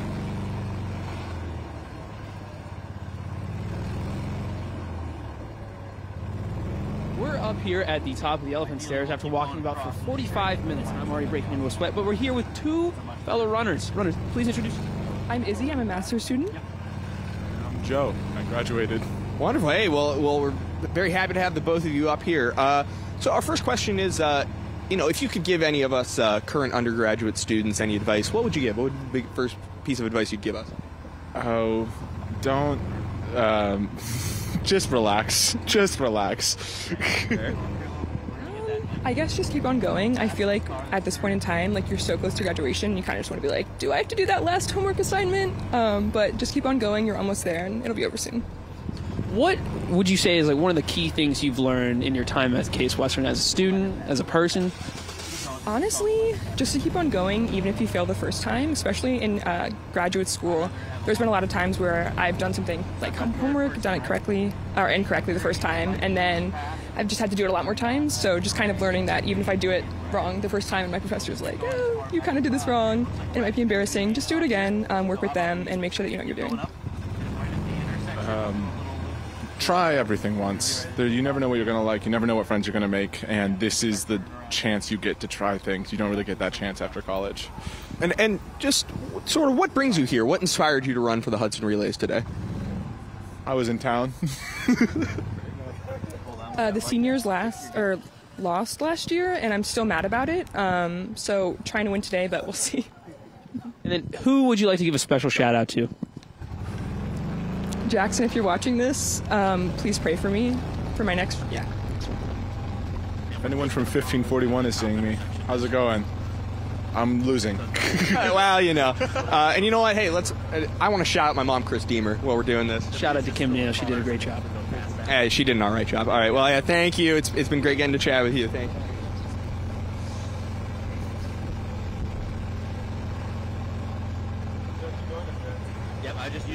Thank you, Ethan and Skylar. Good hearing from you as always. So what you missed was that short-lived lead for the first years has been erased. The juniors are unrelenting, but here's the thing. We got a good race on our hands. It's close, very close. So we're going to keep an eye on juniors versus first years. What's really big for the first years is with a win this year, they're setting themselves up for a potentially big reward. They win 2 more years, they get a burger and beer dinner. They win the next 3, they get a steak and champagne dinner. Obviously, you gotta take this one race at a time though. For them, they're now narrowly behind this year, narrowly behind. A win would be a big statement though this year. Not often you see a first year class come in fresh and win. And especially if you see that resilience, that fight back at the end, that's what you love to see in a race. You can see the young crew coming in and coming back. That'd be impressive. Obviously, the juniors want to have their class year engraved on the rock at Adelbert Hall. They're not. The juniors might be catching up, but the first years might be catching up, but the juniors are not letting them take that lead. Cutting out of the senior class, quite a bit behind now. The sophomores a bit behind them. So what you're seeing is 3 groups of teams. Tier 1 will be our juniors and our first years, bunched together. 2 or so legs behind, 2 or 3 legs behind, you're gonna see Tier 2, which is our seniors and our sophomores. And then a little bit behind them is gonna be our Tier 3, which is our alumni and our graduate students. 3 tiers of teams bunched together. Long race, things can change, but after an hour and some change, we're seeing teams be very close to one another. Getting a look there at the Spirit Wall and the Twing Center. Our senior class trying to hold on to 3rd place here as they go by Wade Oval. Sophomores just narrowly behind. Looking now at our first years.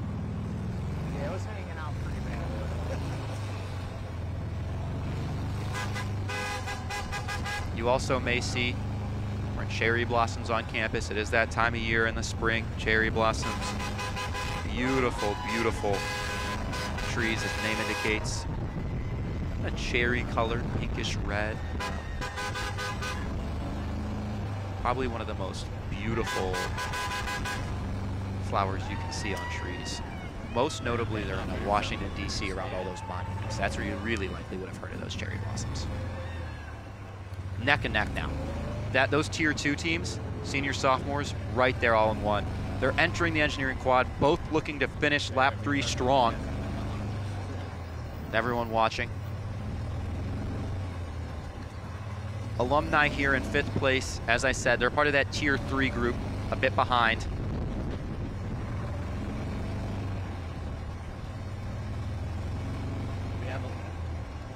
The sophomores take 3rd place away from the seniors. 3rd place now belongs to our 2nd-year students. The handoff happens. They have completed their 3rd lap at the Rocket at Delbert Hall. Speed out the gate to begin lap number 4 for the sophomore class. I'm expecting that lead to be extended by the end of this leg. We're now on top of the elephant steps. 1st-year class looking to make a statement with a win in these first Hudson Relays.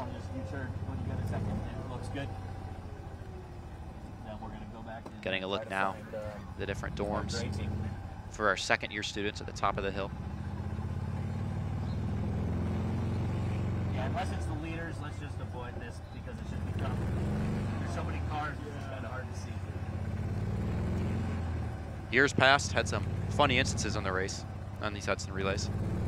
In 1913, the class of 1913 used cars to race. Class of 1916 substituted in runners who weren't tired for those who were fatigued to try to get an advantage. 1916, they won that year with the strategy of runner replacement. Class of 1916 also used cars instead of running 3 years later in 1916. Class of 1916 really wanted to win. Looking at the race now, sophomores, pace slowed a little bit, but still controlling that lead over the seniors. Very narrow, but a lead nonetheless. Alumni now running by our Mather quad, and the baton handoff occurs.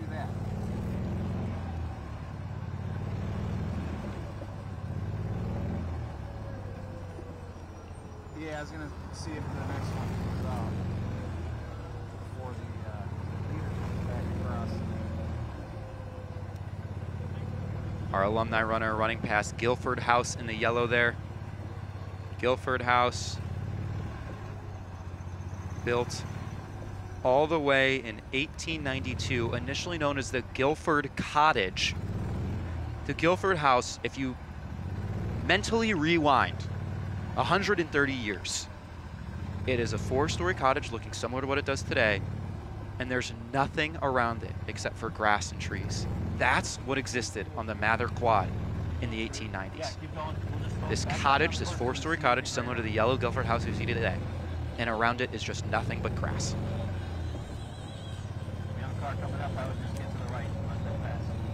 Cost $25,000 in 1892. It was a gift from Flora Stone Mather. These guys are so far behind. Amazing to think about what this campus looked like all that time ago in your head. If you just want to close your eyes for a second and picture. All right, go ahead. Just a cottage and grass. Oh, hard fall from our first years there. Hope our runner's okay. Looks okay. Don't like to see that. Might have some scrapes, but looking all right though. Cutting back to our seniors now.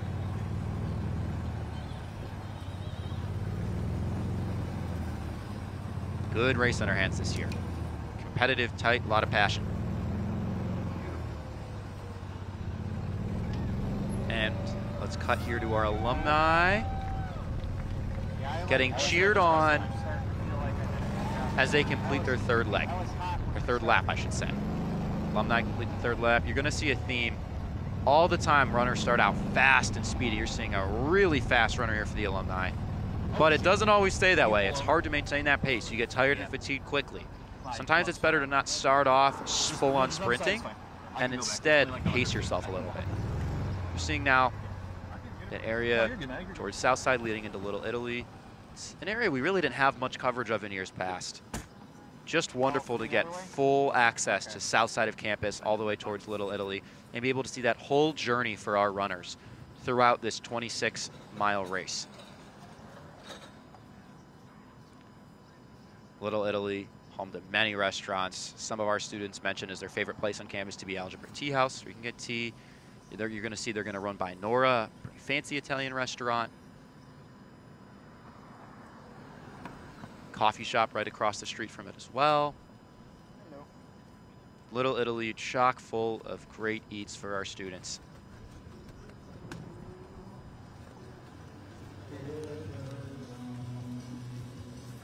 All right, we're re-equipped. Okay. We'll keep going back and see if yeah. Not keep going back and see who it was.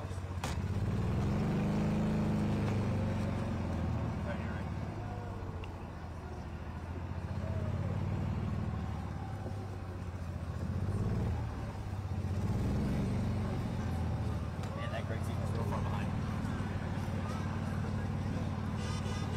This is our 7th broadcast of the Hudson Relays. Excited to be with you all again for this year. Looking at a little bit of a slower run here by the junior class.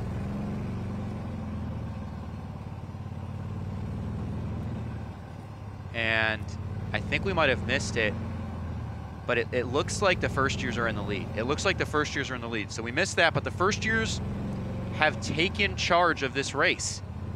They're crossing the bridge on South Side, and they're gonna make their way in front of Severance Hall. They're gonna be about halfway done with this 4th lap. The first years have taken control. Wow. I mentioned resilience earlier. You're seeing it, right? You're seeing fight. You're seeing a team who was down early. They were at one point back with the graduate students and alumni. They were vying for 4th place and not last. That's what was happening in lap 1. Fast forward to lap 4 here. They're in control. By quite a bit, may I add. By quite a bit. Was that number 2? The first years have taken charge in dominant fashion. I think it's... Wow. Now that's a change. First year's win must be especially important to them because a win here still gives them the opportunity to have that steak and champagne dinner and burger and beer dinner. Usually the Junior class trying to now catch back up. I mean, I'm not saying that. But what an impressive run here by our first years. This is definitely something to watch. Our Tier 1 teams, first years and juniors. This will be a tight race here. Juniors are not that far behind. So that's why they have the truck. Actually, they had a military. They're now making their way down the Adelbert Bridge. So we're talking less than a minute between them. We got a race in our hands, folks. We got a real race in our hands. Let's not forget about the sophomores and seniors either. They can catch up. We have 9 cameras in the field this year, 3 on golf carts, 6 mounted, giving you more access to the race than ever before. Can't thank our 17-person production crew enough to help make this happen, make my job easier, make Skylar's job easier. More coverage than ever before for the 2023 Hudson Relays. We're making things extra exciting in year 114 for you all. All right, go ahead. Go. You're looking at a first year there, trying to control that lead.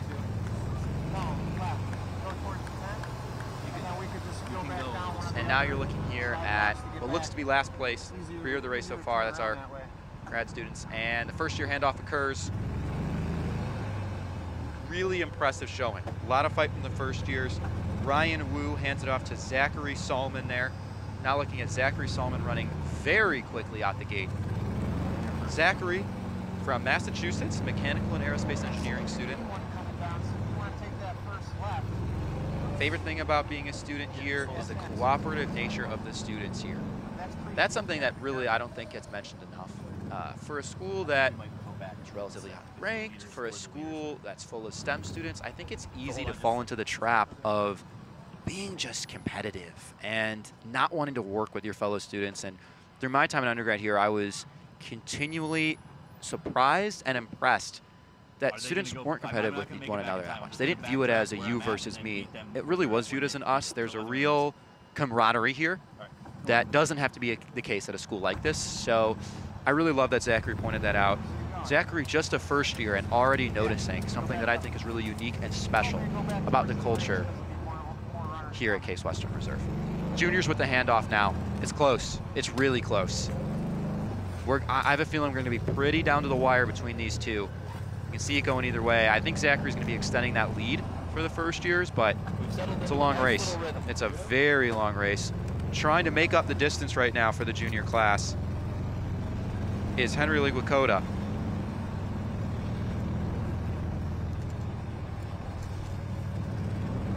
Henry, we've seen once before. This will be his second leg, so maybe a little tired. But Henry is teaching himself French and Portuguese to jog your memory. 2 languages, running the relays on the side, trying to make up the distance for the junior class.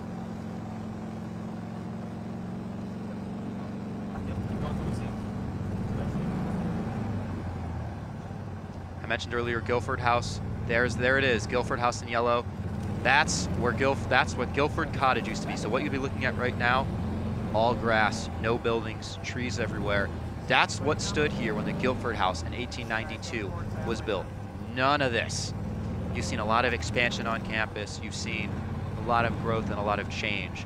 And that just speaks to, obviously it's been a lot of time, but you're still seeing it to this day. For example, with the new Fribley Commons being built and a new residential building being built here on South Side. There's a lot of change, there's a lot of growth, and it's exciting to see. That's what you want to see in a university, where they're able to keep on evolving, keep on expanding. Just saw a handoff here for the junior class. There's excitement brewing as we're getting closer towards the end of this race. You'd really like the juniors, if you're part of the juniors, you'd really like to see that comeback being staged, narrowing that gap. It's close. Again, our Tier 1 teams are tightly packed together. It's our juniors and our first years. Sophomores and seniors, last time we saw it packed together in that Tier 2 vying for 3rd place. And alumni and grads towards the back. You gotta hit a little more straight on that. Turn the wheel the other way. Look at that. You're seeing students holding up different signs. And that's what you want to see, right? Students getting engaged, even physical, tangible ways, holding up signs, making things easier for the runners, cheering them on. Beautiful thing. It's one of our senior runners. Again, vying for that 3rd place spot. Hold on, I'm on. Just hang on. Trying to beat out our sophomore class. There's a lot of race left, so they're not locked in to 3rd or 4th, obviously. But right now, the goal is getting to 3rd, and then from there, building on that and trying to crack into those Tier 1 teams, the juniors in the first years.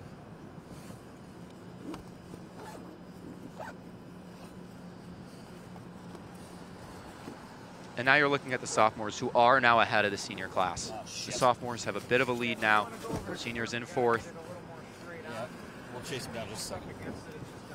Sophomore runner you're looking at, Noah Henriquez, building that lead up for the 2nd-year students.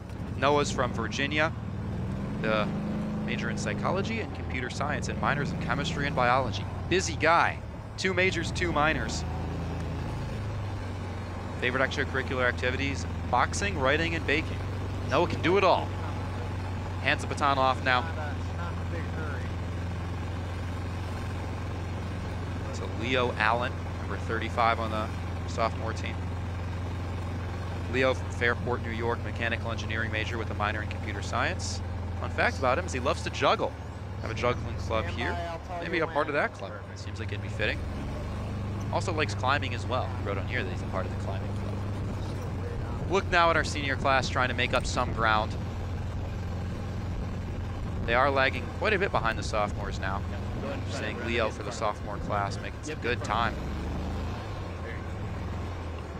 As a reminder of the route, in case you forgot, 5 laps total, adds up to 24.5 miles.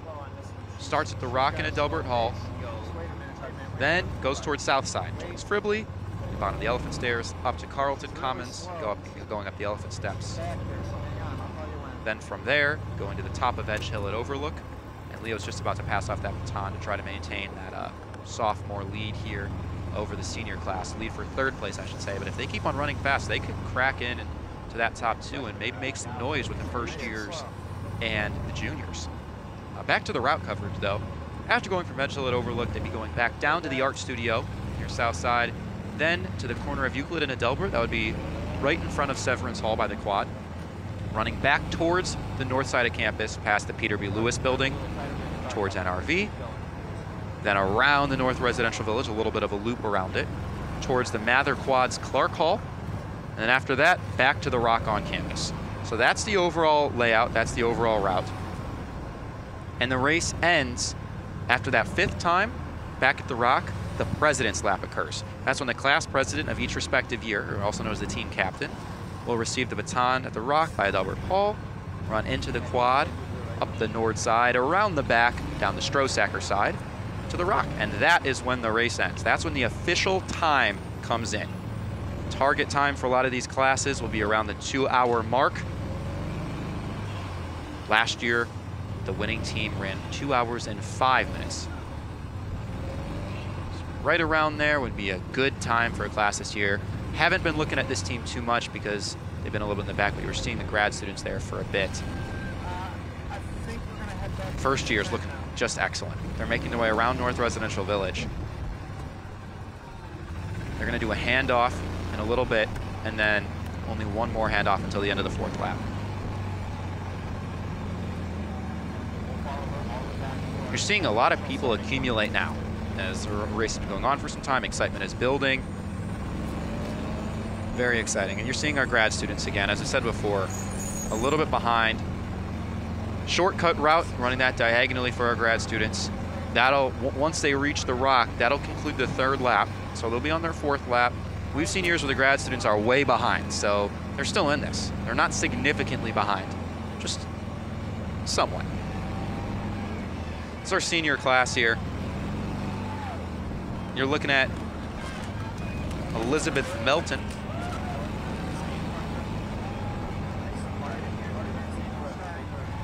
Making up some ground for the seniors here. Elizabeth from Eaton, Ohio, biology major with a minor in chemistry.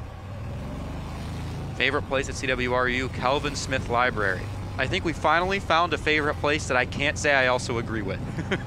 KSL is a beautiful building, absolutely gorgeous, but if I'm there for a lot of time, that means I had a whole bunch of work. So I don't know if that's my favorite place, though it is a really nice library. Look at our grad student support here. Look at this.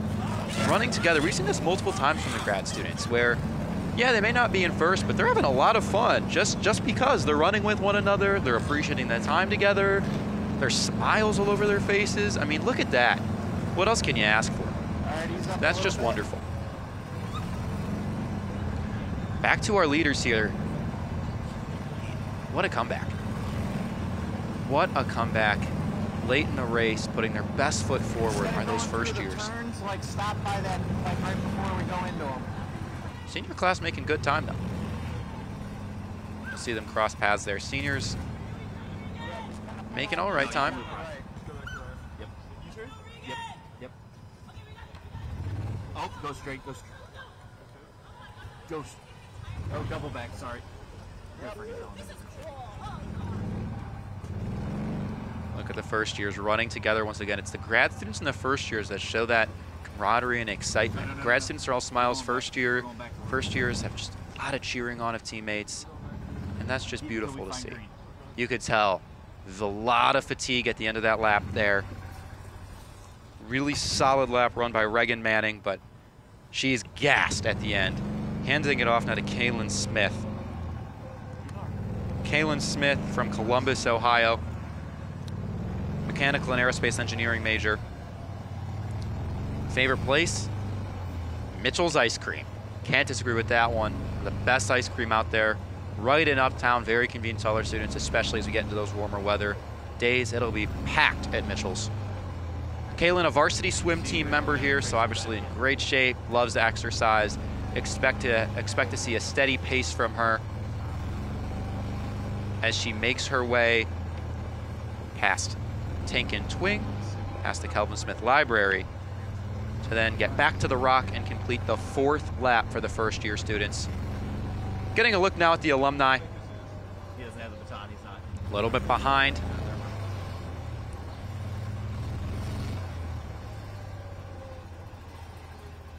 That's Cara Fagerholm for the alumni. Okay. trying to get them back in this. Keep going straight for now. After that truck passes you, do a U-turn.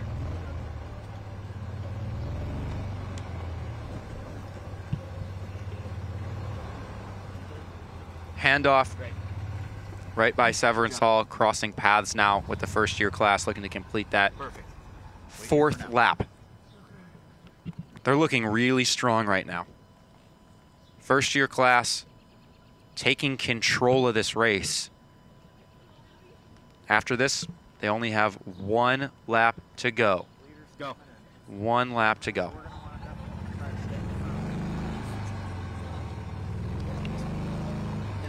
Look at this. You're looking at green. That's our juniors. Remember, just 10, 15 minutes ago, I said that's a Tier 1 team.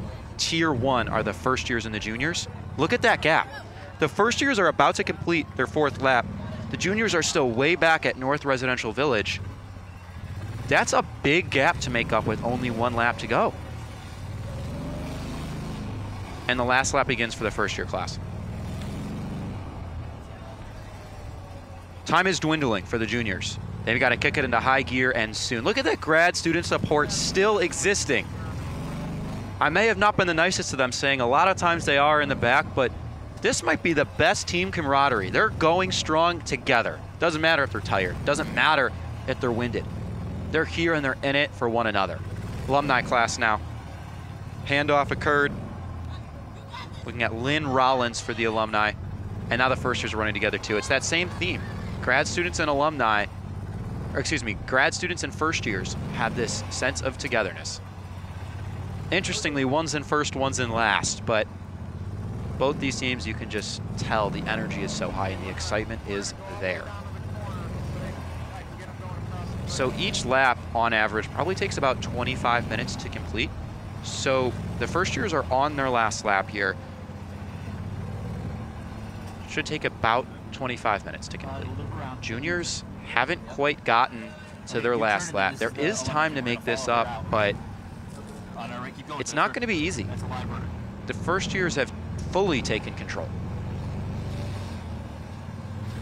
Here's the progress for the juniors. They haven't done the handoff at Mather Quad yet, and they're about to here. But they have a whole leg to go before that last lap begins. The first years have a huge lead, comparatively at least, going into that last leg. Seeing the stocks rolling, the Peter B. Lewis electronic board there. Peter B. Lewis, built in 2002, famously has 0 right angles on the interior. That's where our Weatherhead School of Management courses take place here on campus. Pink, green, and red have passed. First years making steady headway still on the right. You're going to see the entrance to the Veal parking garage that connects to the big sports complex here on campus, the Veal Center. The Veal Center is the home of PE and athletics here on campus, along with intramural programs. Has 4 multi-purpose courts. They can be for basketball, tennis, soccer, volleyball, a 6-lane indoor track area, an aerobics room, cardio exercise room, a newly renovated weight room, 9 racquetball courts, 2 squash courts, a rock climbing wall, Horsburgh Gymnasium where our basketball teams play, along with our volleyball and wrestling. And it also is the Veal Natatorium, where swimming and diving team is. Veal Center has it all. Great place on campus to get your exercise in as a student if you just want to work out as well. Haven't seen too much of Veal today, but glad we got to talk about it a little bit here and now. There's the sophomores. Interestingly, it seems like the sophomores has sped up as the juniors have slowed. The sophomores are barely behind the juniors now. So the tiers before were juniors and first years, sophomores and seniors, alumni, grads. Now it's kind of switched where the first years are in a tier of their own. That's tier 1, and tier 2 is now the juniors and the second years, with the seniors falling a bit behind now. And then the alumni and grads behind them. So tier 1 is the first years, and tier 2 is the juniors and the sophomores. A little bit of a switch. It looks like we might have a fight for second place rather than first at this point, just given how much ground there is to make up. Again, assuming the first years do hold on to this lead, look, they came back a long way. They're obviously hoping they can hold on to this lead. If they do, They need to win 2 more years in a row for the burgers and beer dinner, or 3 years more in a row for the steak and champagne dinner, or potentially both. So we'll have to see how well they do in the years to come, but an excellent start for the first years this year. And then once they pass, then we will take a left at this intersection. Steak dinner was introduced as an every year winner initially to incentivize participation in 1972. Now obviously it's a bigger incentive for winning every 4 years. President Kaler mentioned earlier in the broadcast, we don't need to incentivize participation this year. For some classes, there are more runners than slots available. That's how many runners wanted to participate today. In terms of student volunteers, we had nearly 50 more student volunteers this year than last. So much help from the students waking up early on a Saturday morning making this event happen. It shows how special it is, how energized these students are. You're seeing the sophomores now. Complete lap number 4. Sophomores are off to the races trying to secure second place over the juniors in our final lap here. Our new camera this year, live footage of the elephant stairs.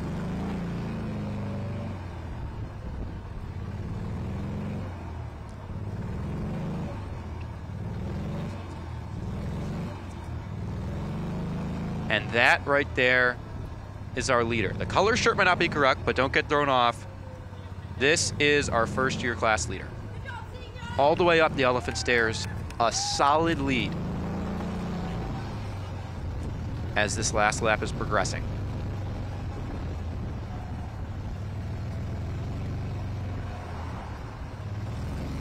Have our junior class there, and our seniors are just a ways behind now, running through North Residential Village. Looks like they're probably locked in to 4th place. We'll follow him through and we'll wait for the leaders at this point. You're looking there at Justine Allen for the first year class. Justine trying to ensure the first years in their first opportunity to win a Hudson Relays can do just that. Secure the victory. Juniors had ownership of first place for over an hour.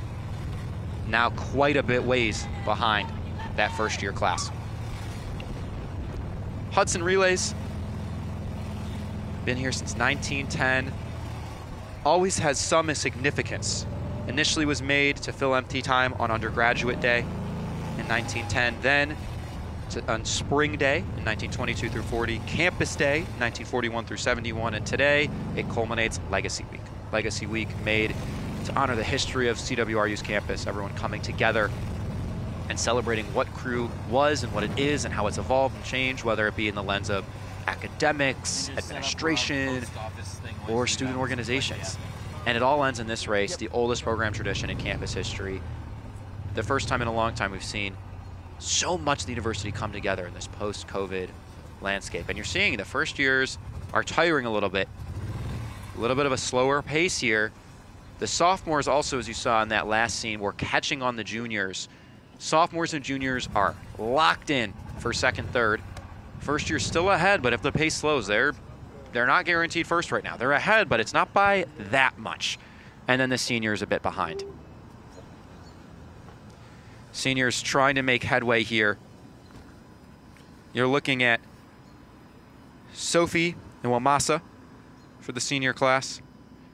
Sophie from Olmsted Falls, Ohio, chemical engineering major.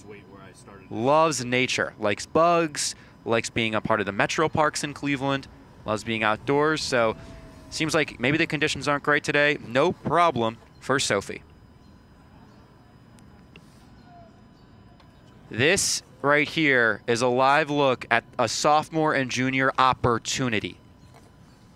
The first year leader is clearly drained, exhausted. It's turned into a stroll. And this is what we've seen with relative frequency in past races, but because it's been competitive this year, we haven't seen much of the leisurely stroll or the slow run. Runners have been strong this year, but this is what we're used to seeing, where sometimes at the end of a leg you can just get tired. We're going to have a race on our hands because this is one of the slowest laps or legs we've seen so far. Seniors here are just finishing up their 4th lap, so they're not going to be competing for first, but the sophomores and juniors have a real opportunity. This is going to be an interesting end. Both the sophomores and juniors have reached the top of the elephant stairs. So if you're looking at this, they've reached the top of the elephant stairs. They're now going to make their way to Edge Hill at Overlook. They're only a leg and a half-ish behind the first-year class. This is going to be a really exciting finish. Can't wait, folks. Look at this. Hudson Relays back in action here. Campus engagement as high as it's ever been for the race. More runners and volunteers than we've seen nearly ever before. And it's being rewarded with a very tight race right now. You'll see the senior class begin their last lap now with that handoff. Winston Cam for the senior class from Lake City, Florida, beginning this last lap at a strong pace. You'd probably look to maintain rather than that sprinting speed. Winston, art history and pre-architecture major, likely at the art studio all the time. And look at this. Look at this. The first-year class still not able to finish this leg of the race. This is tough for them because they had a pretty strong lead, but I've said it many times throughout the broadcast. I'll say it again. Things change fast. All it takes is one tough leg. Opportunity awaits for the sophomores and juniors. The handoff does occur. So where they are now is they're going to make their way around Little Italy to the art studio. The sophomores and juniors are very much in this race. First years had staged a wonderful comeback early on, but sometimes the pressure gets put on once you get a lead. Can you maintain your lead? That's a question. It's not easy to answer, and the first years are trying to see if they can right now. Adam Hamden for the first years looking to do so, looking to extend that lead. Now, while we look at this, we'll get back into the race in a little bit, but I do want to throw it to Ethan and Skylar now. They'll be interviewing a member of our senior and our first-year classes. And as the runners go into their final lap, we are here with another one of our quad interviews. We have the opposing classes here. We have the freshman class in pink and the senior class in light blue, and we're going to be asking them a couple questions. So why don't you go ahead and introduce yourself first? Yeah, I'm a freshman. My name is Ryan Wu. I'm from Jersey. What are you studying? I'm a finance major. Finance. So you're going to be making big NASDAQ bucks. Okay. Hi, my name is Dominic. I'm a 4th year from Knoxville, Tennessee. Nice. So obviously what we have seen are the freshmen are kind of in the lead right now. The seniors, what would you describe the seniors' rate right now? We are going at a very moderate pace. I think we are playing for the late game. We just sent our good boy Winston out there. He's a super fast guy. In fact, he's probably almost done already. So I think we're going to have a comeback in the later legs of this run. I think he runs a sub-6 mile is what I've been told, so I think we're in good hands. That's what I've heard. Now, what do you think? The freshmen have really had a very surprisingly strong showing. What do you think that has to say? Yeah, I mean, we started off slow, but we got back into it. We had a couple runners, Matthias, have a great leg. I just got back from mine. I did put my heart out there, and now we have our president finishing up right there. Actually, yeah, we have our president Aranka. Hopefully, could finish strong. We have like a 2-minute lead. Days never finished, so let's hope we finish strong. All right, sounds good. Now we're going to go in a little bit maybe more personal here, but being the opposing classes here, front and back end of the undergraduate career, what advice would you as a senior give to the freshmen? I'd say that, given my time here at Case, it really flew by. So I remember when I was a freshman, sometimes I wake up now and I'm like, damn, I'm still living Sherman. But no, it's like time really flew by. So I think really make the most of your time. Obviously work hard in your school, your academics, whatnot, focus on your career, have a clear direction, but really take in those really meaningful small moments because at some point you're going to be, moving out and going into the real world. So take your time. Now, as a freshman, what advice do you have for us seniors? I can't give you guys much, but in my short time here, I've learned to enjoy what I can. And I mean, I know you guys are off to the, what they call the real world, but I feel like you guys got to just remember to have fun, stay with your friends. Just remember, keep your inner child going. I love that. And just right before we let you go, back to your busy schedules, anyone that you want to shout out? Yeah, the Woos back home. These two are great. The volunteers. Honestly, that's about it. The entire case population. Yeah, let's go. Man of the people here.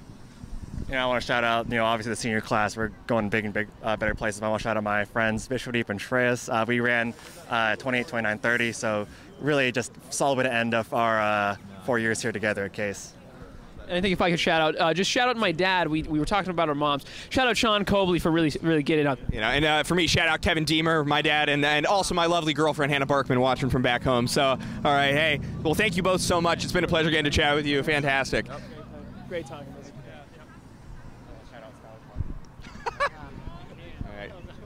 Thank you so much. Ethan, Skylar, thank you as always. Been an absolute pleasure this year. Have you on the ground interviewing all sorts of different runners. It's been a very action-packed race.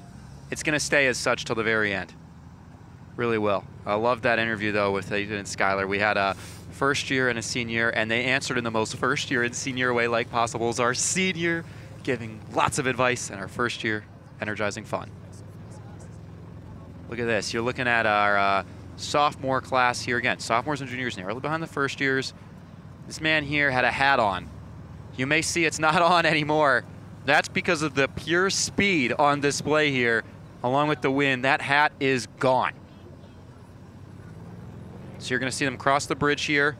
They're going to go down and then pass the baton off in front of Severance Hall. And we're back to our first years now.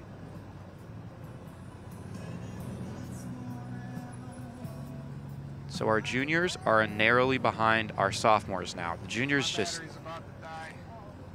seem to be falling a little bit. As I mentioned, juniors falling behind a little bit now in third place. Sophomores probably have about 45 seconds to a minute over the juniors. And it's close, but we're looking at our first year class now in the lead. All three are very, very close together in this race. There are 4 or 5 total laps. You know? The last number. Look at this. Thank you. First year still have the lead. I want to clarify, the gray are grad students, so they're not on lap 5, I think. They're on lap 4, that would be. So our grad students have just gotten lapped. They're not vying for first place. First year still have control. And the handoff in front of Severance happens. First years, no fear. They're showing it. You're seeing the slogan on the back.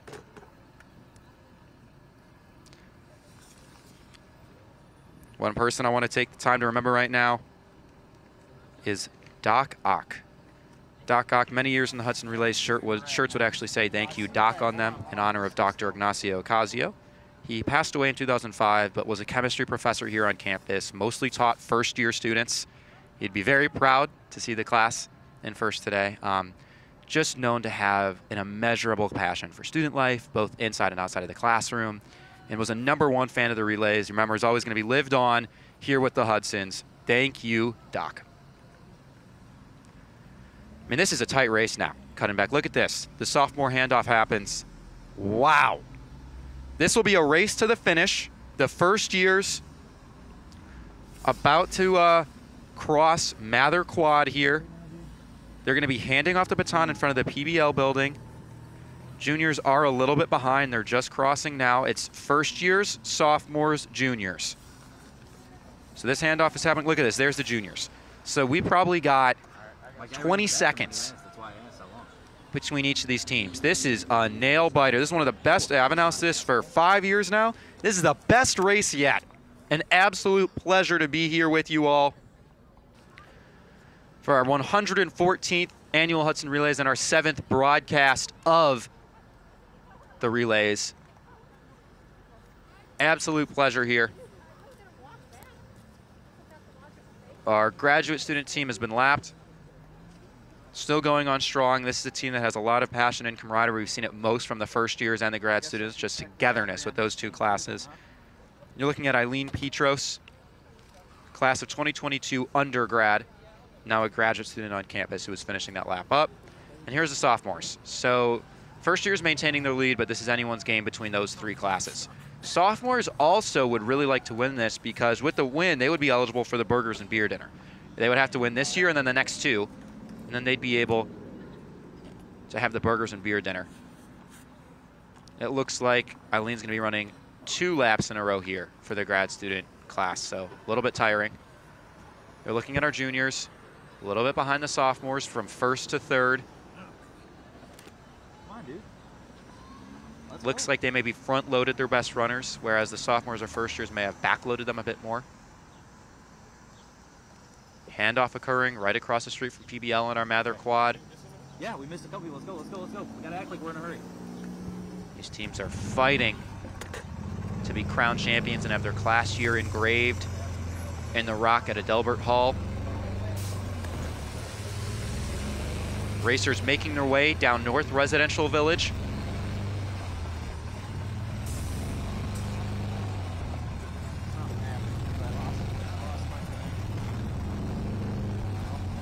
And it looks like the runner up front there is not in the race, just having a nice leisurely stroll in the morning, but that's our alumni class.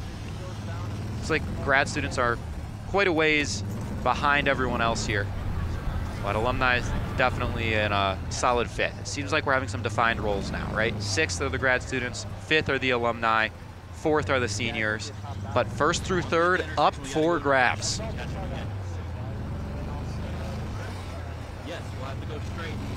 Will it be the first years vying for a steak and champagne dinner, the sophomores going for their burgers and beer dinner, or the juniors trying to reclaim the lead they lost 40 minutes ago for pride and that engraving in the rock at Adelbert Hall?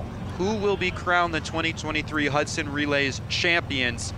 We have only about a third of this last lap remaining with those three. This is a nail biter of all nail biters. With our 2 extra cameras in the field this year, we're going to give you coverage the whole way through, as we have throughout the race so far.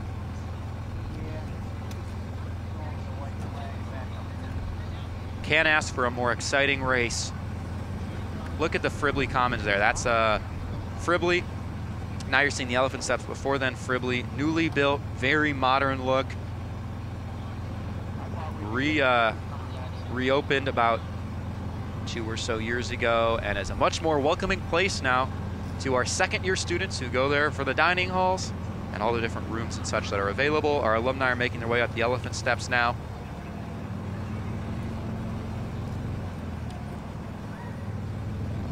Elephant steps are challenging today.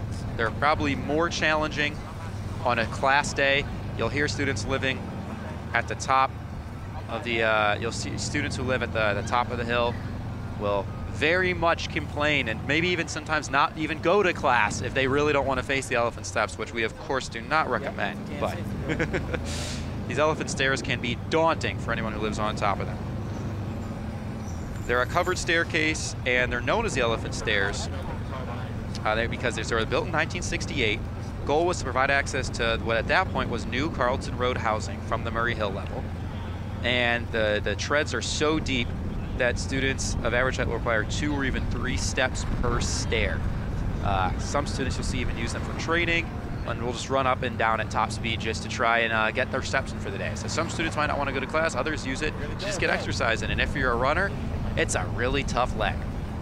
Look again at our alumni class made it up over those elephant steps now.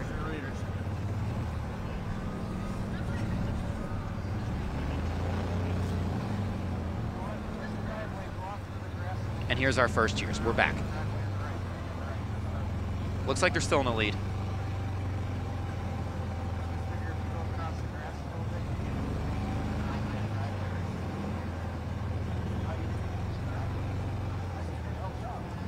Letting you take in the scene here as the race will draw to a close soon.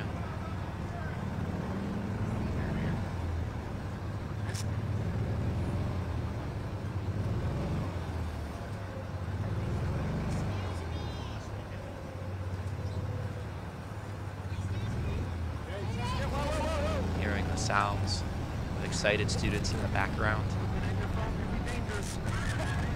as the culmination of Legacy Week, one of the most exciting weekends for CWRU students, is here today on April 29th.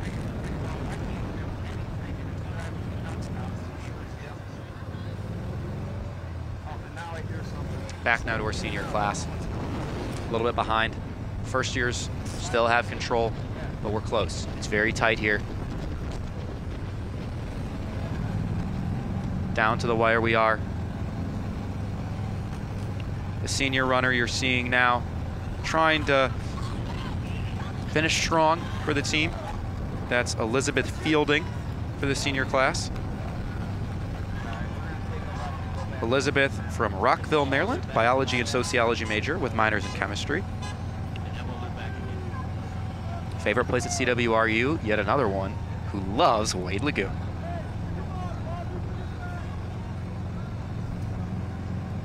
Handoff occurred. Now you're looking at Nicholas Marshall, favorite place on campus, right next door to Wade Lagoon, the CMA, Contemporary Museum of Art. Wonderful place to see all sorts new art, beautiful architecture, definitely a favorite gathering spot for students. You're seeing Nicholas run by now the pathway in between Tink and Twing. Tinkomville University Center, one of our newest buildings, opened in 2014. Goal was to serve as a bridge between the east and west sides of campus. Named after Tinkomville II, who was a 1937 graduate of the Case Institute of Technology, donated $20 million to make that building happen.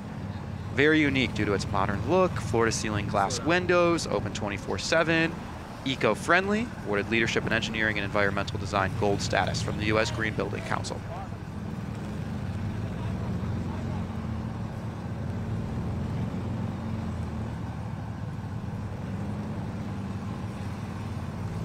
Another look on campus here as the race continues.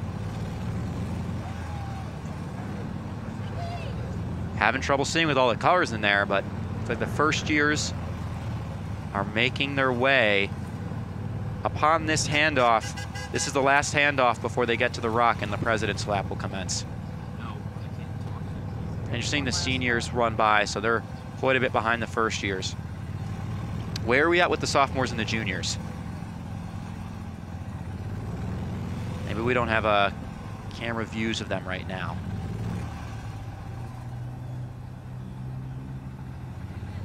But it looks like the first years are maintaining that lead. Just a second, you can start your U-turn.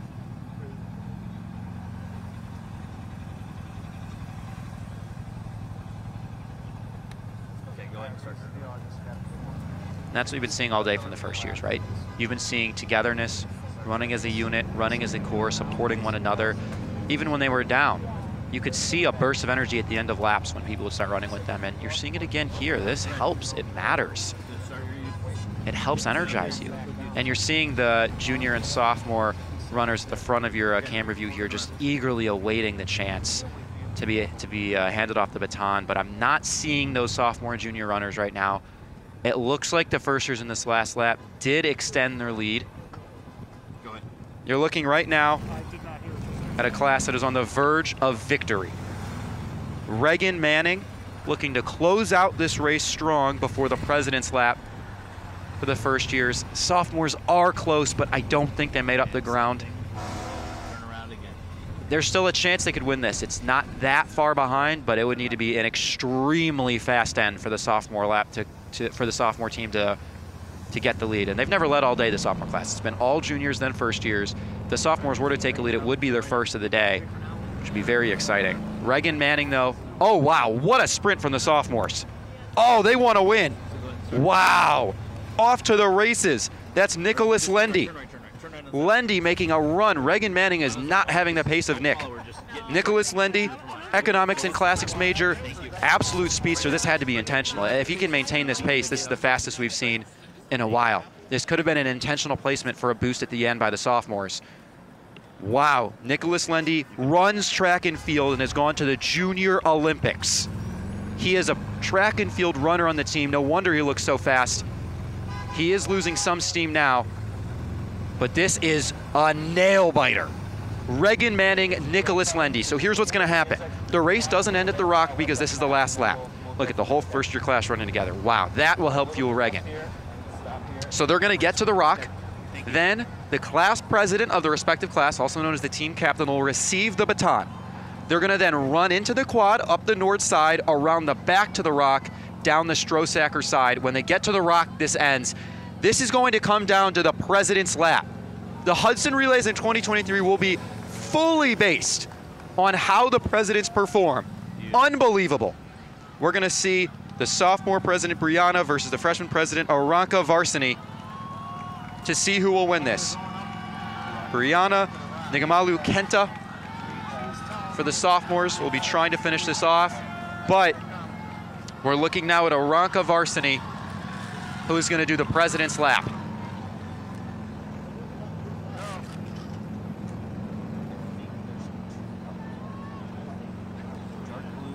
Juniors a ways behind. They fell behind even more, if you're wondering. So the juniors looked locked into third place here.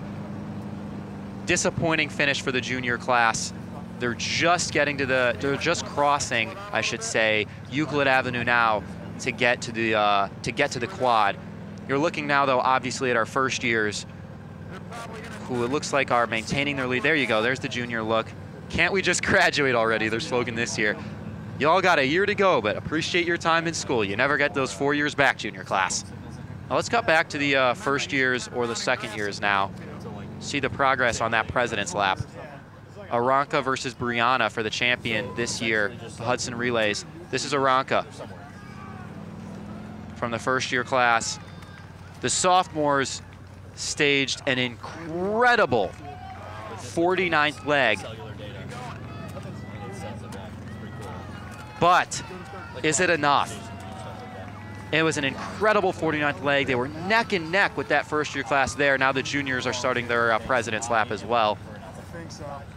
Grad students are just finishing their fourth lap, crossing Euclid to finish their fourth lap here. But let's look. This is the first year class. The first year class making their way back to the rock, still running together as a unit. This is such impressive camaraderie and teamwork. I didn't think so, but you were venturing, so I had to. The president's lap, sophomore class. The president's lap for that sophomore class did not go as well as it could have. Let's take a live look as the class president for the first years touches the rocket at Delbert Hall. There you go, folks. That is your 2023 Hudson Relay Championship leg. The first years had no fear indeed. The first years come out victorious. What a comeback they had. And where did the sophomores go? We never got to see their president's leg.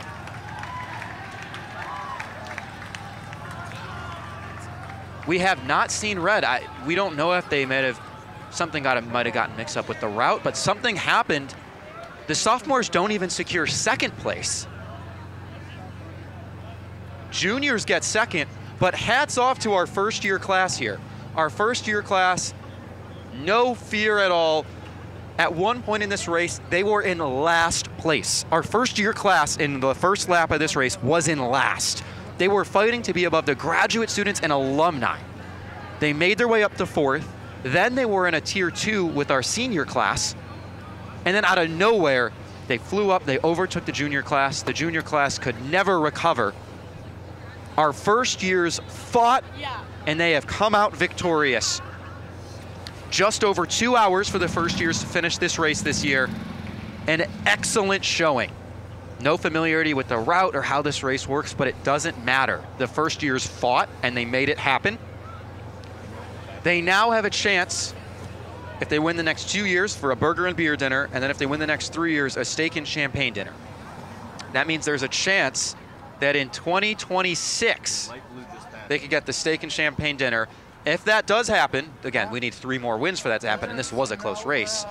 Next year will be very exciting because all 3 of the junior, sophomore, and first year classes are still here. So that could mean a very exciting race next year too. But if they win the next 3, that would be 2026 would be the first time in 15 years that there would be a steak and champagne dinner. Getting a look at the senior class now, securing that 4th place finish. Senior class finishing out strong. Will Delmer there, trying to finish it off for the class. Will, also a track and field athlete. So a similar philosophy there from our sophomore and our senior classes. Track and field athletes to finish strong on that last leg. Will, a senior, again, similar philosophy to the sophomores. Next year, He'll be going to Wash U to pursue his PhD in chemical engineering. Congratulations, Will, and we wish you the best of luck at St. Louis next year.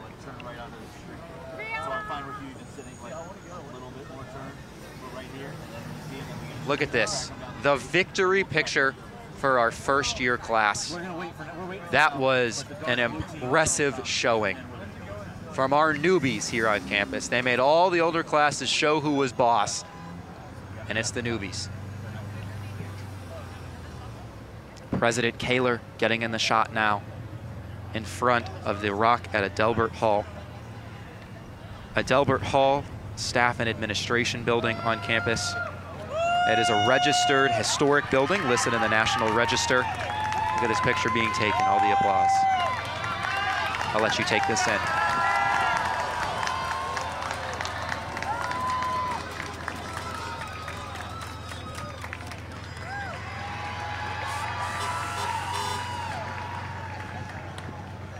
What a beautiful sight that was, hearing the cheers and applause and excitement from our first year class in front of Adelbert Hall, the National Registered Historic Building. Built in 1881, actually, to serve as the home of Western Reserve College. Gutted by a fire in '91, but a building restoration occurred in 1993 during the tenure of President Agner Pitt. Looking now at the graduate students, quite a bit behind. So if you're wondering where this is at on the race, they haven't quite gone up the elephant stairs yet. So they're still on that first leg of this last lap. So they're quite a ways behind. Once they go up the elephant stairs, they'll need to make their way all around Southside towards Little Italy, down by Severance Hall, PBL, North Side, and then back. So a bit of a ways for our graduate students. Looking once again at the beautiful new Fribley area, Fribley Commons. And then there's our alumni class. So they're going to be locked into 5th place here.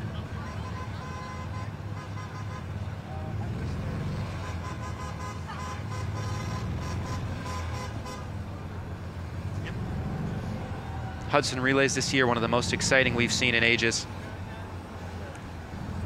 Absolute pleasure to announce it with you today. Year 7 of the broadcast. I wasn't here for the first 2, but I have to say this has to be the most exciting one we've seen yet. Absolutely wonderful. Campus coming together. First year's excited for the result this year and for what's to come in future years. But more than anything, it's just wonderful to see everyone uniting and being excited over what campus was looking like today. And you're seeing the president, the COC senior class, Rachel Weinster, closing out the president's lap for the senior class, securing 4th place.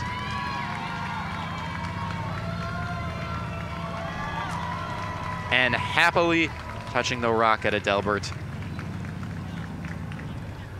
Seniors, 4th years secure 4th place, I should say. Our alumni making their way up North Side. Seeing the entrance there. They'll be probably finishing up their race in the next 5 or so minutes. What an exciting year this was for the Hudson Relays. What an exciting year this was.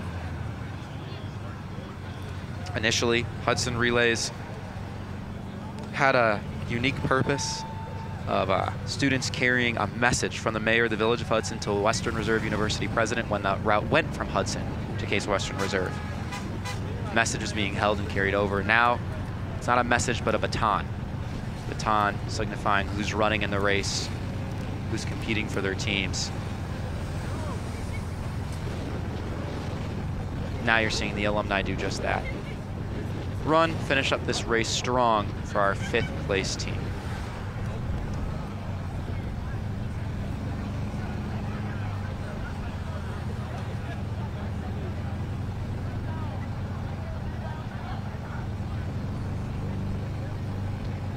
Want to give a shout out here to our production team that made this event happen. You know, again, students try to organize it, plan it for the students, and students for the students, but this broadcast can't happen without an amazing crew. I want to thank Ethan and Skylar, the student interviewers, want to thank our technical director, Davey Barris, production manager, Anita DeSalvo, switcher, Jeanette Coker, camera operators, Byron Weems, Brian Trail, Andrew Majeski, Matt Cowles, Matt Triola, Jay Hovanak, video engineer, Deshaun Joseph, golf cart camera operators, Hunter Geiger, Glenn Gahagan, and Jay Gauger.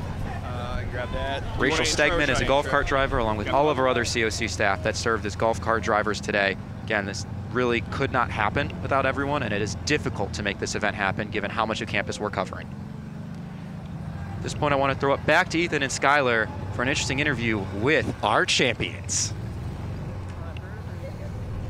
All right, we are here at the finish line now of the Hudson Relays with an official victor crowned. The freshmen have come out on top this year, defying all the odds, coming up over some of the craziest switches in position. So we have two representative freshmen here. Why don't you just introduce yourselves, name, what you're studying, and obviously we know you're freshmen, so. I'm Aranka. I'm the class of 2026 president. I'm studying biology on the pre-med track. Fantastic. I'm Matthias, and I'm studying computer science. Guys, what does this win today mean to you personally and to the class itself? I mean, it's the start to a 4-year streak, back to back to back to back. It is what it is. I honestly think it signifies what a good bond we all have as a freshman class. I mean, I was running that last lap, and I had like 10 people behind me just like giving me supportive words and just like cheering me on. And yeah, that's what it means to me. I love that. And what are you going to take from today and use in your next 3 years of undergraduate education? What's the big takeaway? Work hard. Days never finish. Just keep going, even when it seems like really tough. That's what running's all about. I mean, also just like making friends. Like there was just strangers running next to everybody. Like everyone was running together, cheering each other on, even if you didn't know each other. So it's the friends you make along the way. And this is the first win of hopefully many. Are you guys aware of the tradition if you win all 4 years? Yep. You get a steak and something else, right? Steak and some beverages on Provost Lou. Sadly, we've got. Well, thank you guys so much. Again, congratulations to the freshmen. Great way to close out Hudson Relays. It's been an awesome year from me, from Ethan as well. Yeah, hey, thank you so much for listening and watching in. It was a pleasure to get to be part of it. Congratulations again to the freshmen. It's gonna be tough not to root for you. Hard for the seniors this year, but hey, it's going to be tough not to root for it. So I hope you have a wonderful rest of your days, and you back there at the studio as well. Awesome. Congratulations. Thank you. Hey, fantastic job.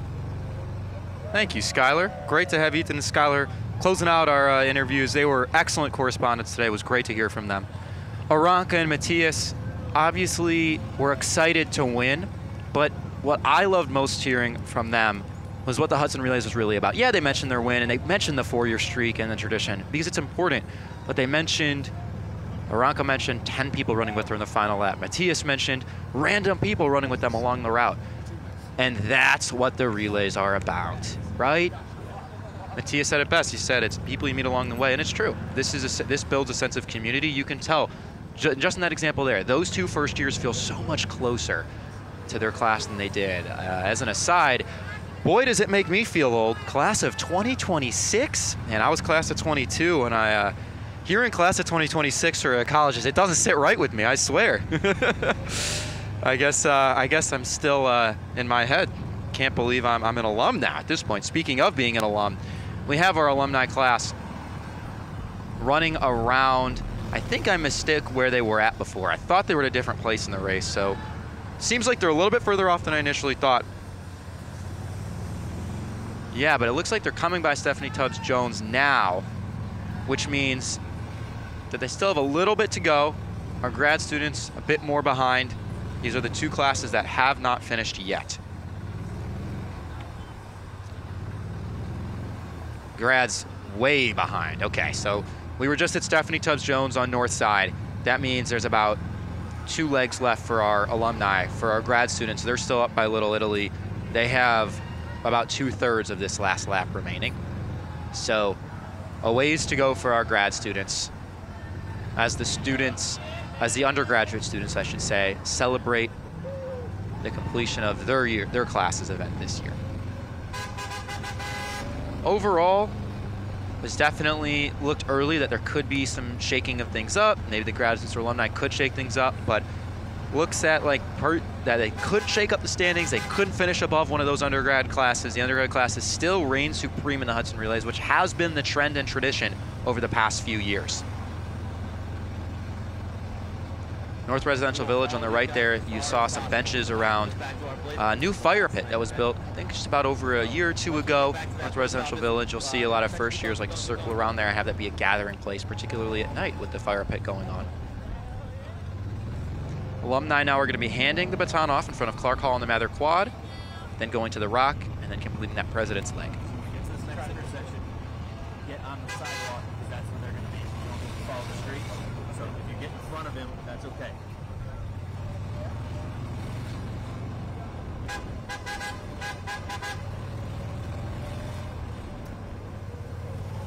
So go ahead and get in front of him if you can. I know you're probably going fast as you can, but don't worry about losing him here. We'll get in front of him. Wanted to give you some time to take in the race as it comes to a close this year. I think seeing so much of campus be involved with something new and fresh that we haven't seen since COVID. And there's just so much excitement brewing, and it won't end. Yeah, this race culminates Legacy Week, but it doesn't end here, right? There's Spring Fest tonight, there's finals, and then it's a great way to cap off the year because you feel ending on such a high note makes students that much more eager to come back the year after, or graduating students like myself to be more eager to come back as it's from the perspective of an alumnus, right? Definitely, you know, when I was an undergrad a few years ago, I'd done a bunch of announcing, right, for the athletic department and for the relays, but I always assumed, you know, hey, when I'm out of case, I'm out of case. And I feel very lucky that I still have the chance to be involved in events like this and have a say in some of our campus events and culture. And I feel glad that, you know, I still want to do that. And that's a credit to what's been built here at Case over time and what the community here is. You're seeing now our graduate students still making their way down Little Italy. Our alumni closing out here until the President's Lap. For the alumni racing right now, you're going to see the last lap until they get to the rock. Kaylin Yang running for them.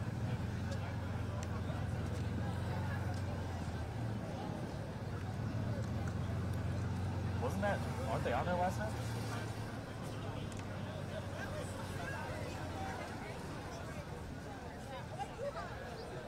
Passing by our Tinkerville University Center on the right, Twing Center on the left. Twing Center, named after Charles Franklin Twing, president of Western Reserve University from 1890 until 21.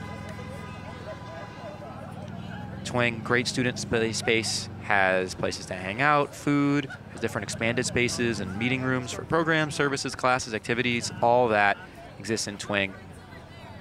What you're seeing our alumni class run right by. Now going down KSL Oval. KSL, of course, being Kelvin Smith Library. Supporting the teachings and research of CWRU, KSL is warm, inviting, effective spaces for our students to learn and have research. Alumni class slogan, back in my days, this wouldn't have hurt so much. That is unfortunately relatable to too many alumni. Sometimes I've caught myself, I'll sit on the couch and I'll groan now, and I'm like, I'm still 22. What's up with that? Why do I have the old man groan? Hopefully other alumni aren't sharing in my sentiment here. A little bit of a tiring ender for the alumni. They're locked into 5th place anyways, so after crossing Euclid and Adelbert, it'll be the President's Lap, and then that'll be it. The alumni class. That'll only be the grad students remaining.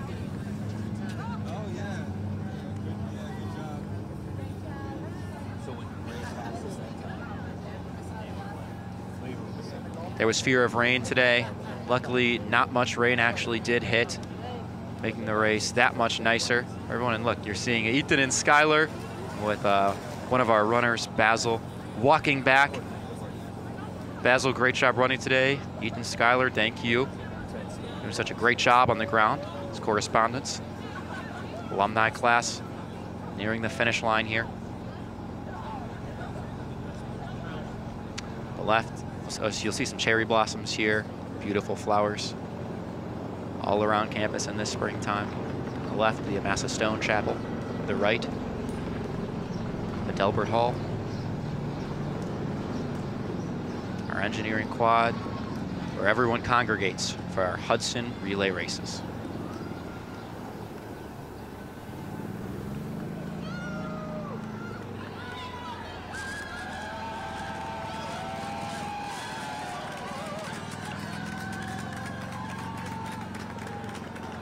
And with that, you see cheers not only from the alumni class, but from every class.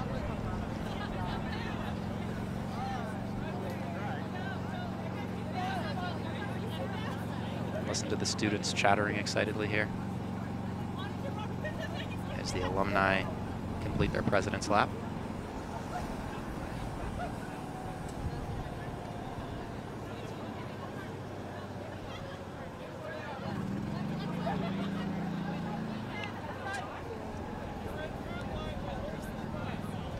We're now seeing our graduate student class lagging quite a ways behind.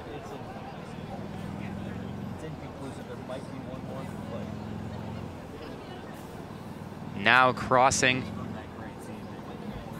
Euclid. They're going to now run by Peter B. Lewis Building around the North Residential Village until they get back to the Rock, and then they'll complete the race as well.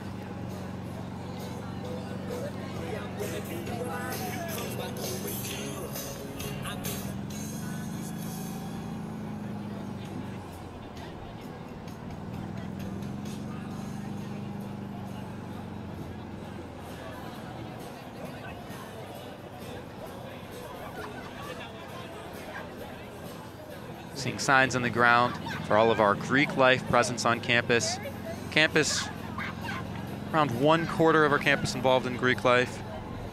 Great opportunity with Greek life to meet people, lifelong friends, all that. You'll see houses all throughout campus for some of our chapters. And look at this, we can cut to the alumni now finishing the President's Lap.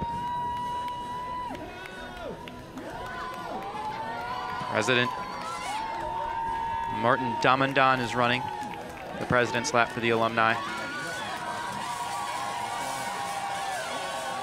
All of campus involved in the relays. All 4 undergrad classes, graduate students, and alumni.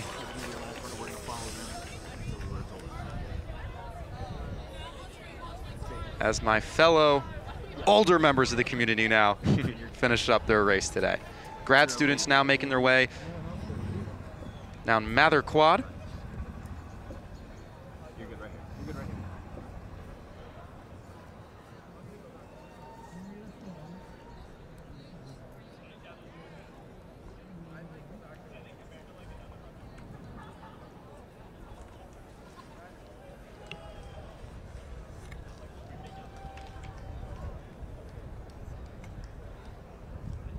He'll be the only runner on the course.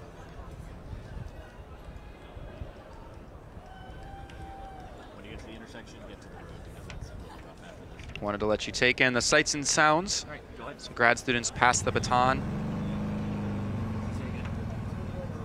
Closing in on finishing this race now. We have seen years in the past where the grad students were behind enough to actually not finish, where they were cut off on time, but this year, not too far back, so they'll be able to finish the race. Hopefully finish strong this year.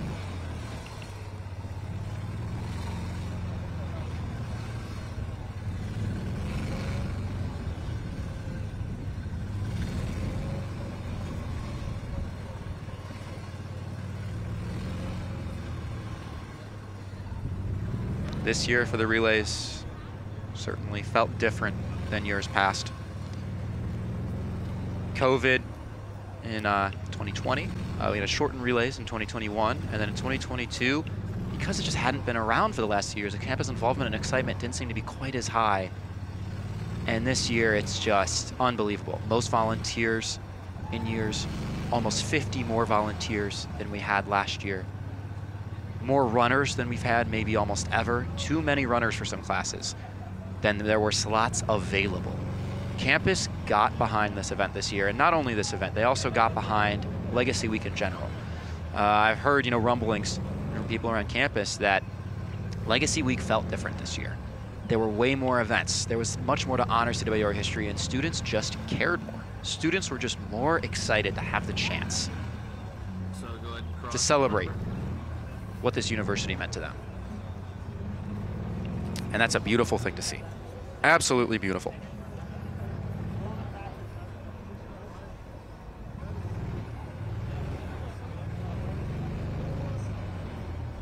Getting a look now at a speech by the person who ran the final lap for the alumni class. I can't play it because I have the Zoom call on my phone.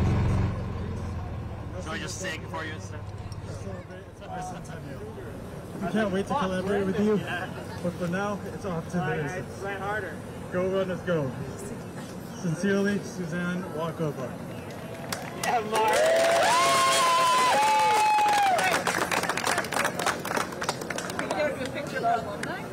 Yeah, I'm ready whenever you guys are. Alumni team! Let's get together! Alumni team now getting their picture together. Photo! Team photo!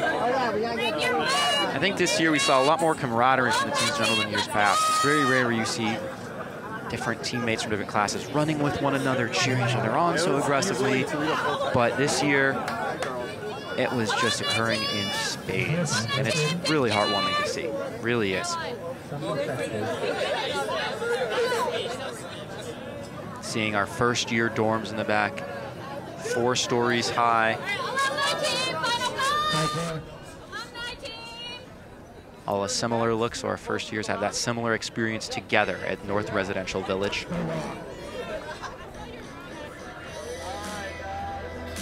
And there's that alumni team picture. They will not have their name carved into the Adelbert Rock, but they'll have the memories and experiences that this wonderful event provided. Music in the background, people celebrating. There is a real warmth to this Hudson Relays this year that we haven't always seen in the past. Absolutely beautiful. I mentioned earlier in the broadcast, not every year is it run fairly. Way back, teams used cars instead of running, substituted runners in for others who were getting tired. Teams would skip laps. It was crazy competitive in the past. None of that this year. It's still competitive. Teams still want to win, but not to an absolutely crazy point, right? Just to the point of experiencing the event, being competitive, wanting to win, but it being more so for the memories and happiness. And that's what this is about. Look at our junior class there. Had the lead for about half of this race, probably a little bit more. Couldn't hold on. First year class came out victorious, but they fought valiantly.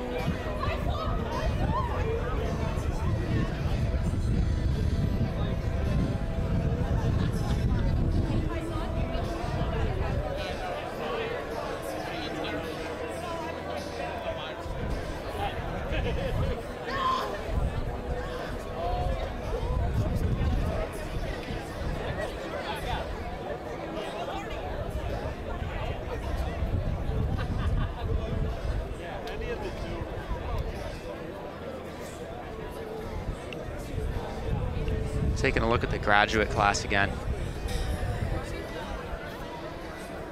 Making their way around to close out the race.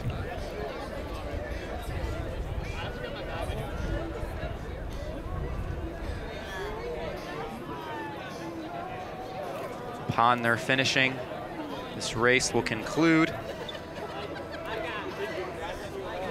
Hudson Relays number 114 will be in the books in just a few minutes here.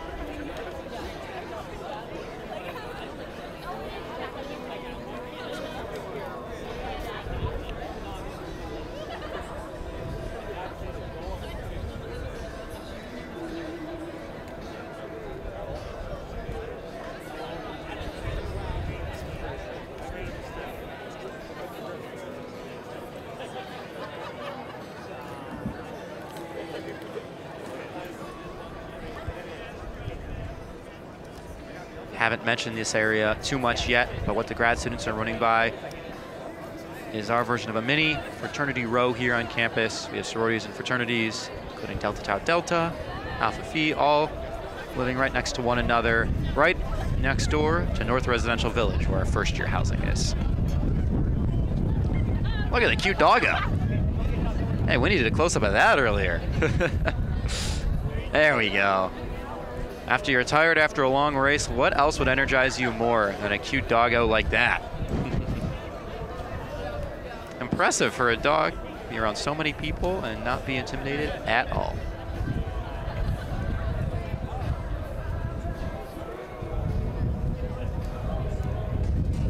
Our participants who finished the race able to now enjoy their hard-earned and well-deserved lunch for the afternoon.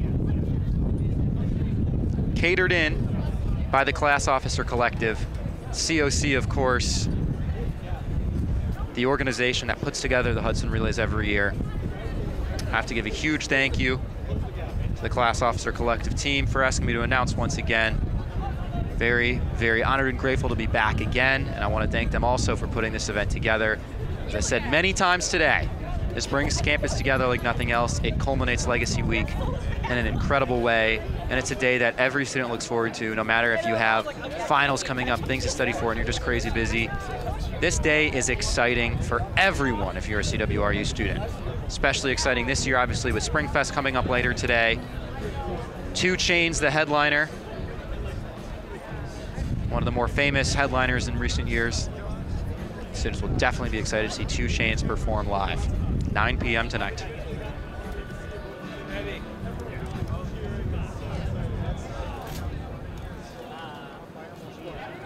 Grad students slowly making headway here. Naomi Joseph has to be exhausted. She has been running, is this her 3rd lap? I think this is her 3rd consecutive lap. I mean, she is running incredibly well, given the distance. She is still going strong here. Naomi soon will be handing the baton off. Once she gets to Clark Hall in the Mather Quad, she'll be handing the baton off to Anthony Hart. Then Anthony will run to the Rock, where Razak Dorodoy, who we saw earlier as an interview with Ethan and Skylar, will finish things off for the President's Lap for the graduate student class. And that's the handoff there in front of the Pierce house. Or excuse me, that would be Hitchcock, right in front of Hitchcock. Then Anthony is gonna run, to Mather Quad, and then Razak will get the baton and run from Mather to the Rock and then continue with the President's Lap. It's a little bit mistaken on the route there before, but that's what it's gonna look like. Anthony Hart here, the 2nd to last runner for the graduate class. You're hearing the sights and sounds as well of people celebrating after this race being completed in a more epic, grand fashion than we've seen in many years prior.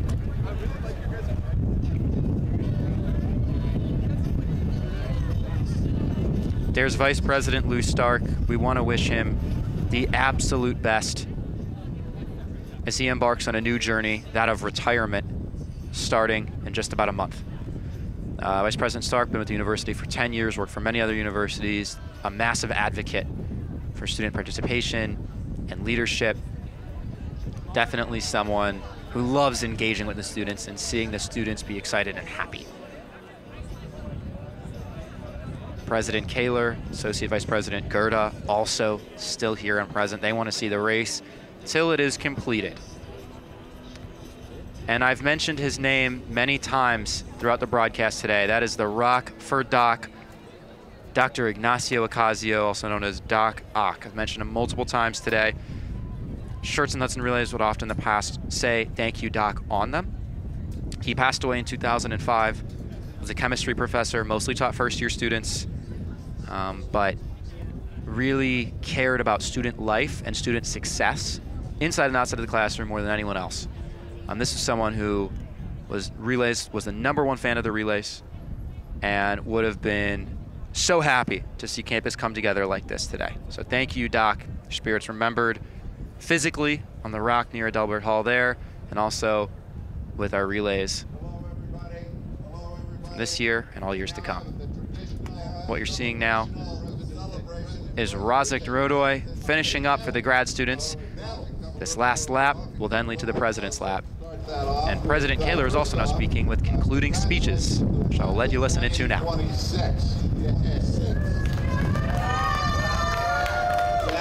the good news is the class of 2026 won. The not so good news is it was 2 hours, 14 minutes, and 18 seconds. Now the good news again is that if a class wins 4 years in a row, I buy the entire class steak and champagne.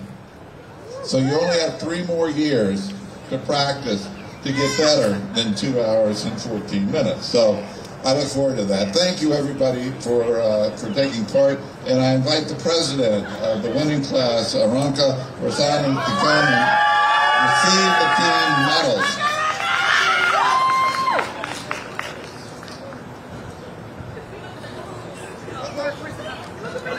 My medals are missing. Here we go. I'm like, Mark, here's the medal.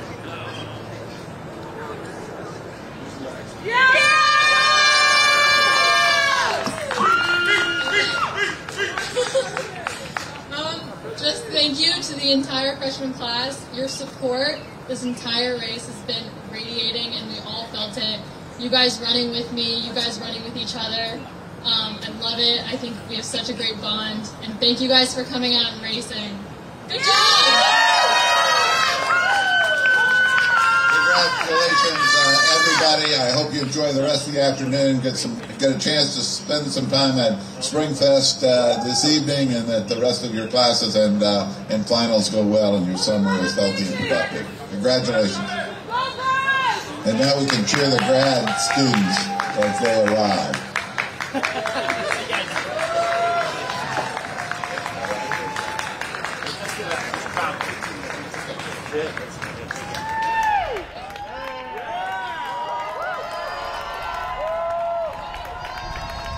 Competitive edge from President Kaler as well.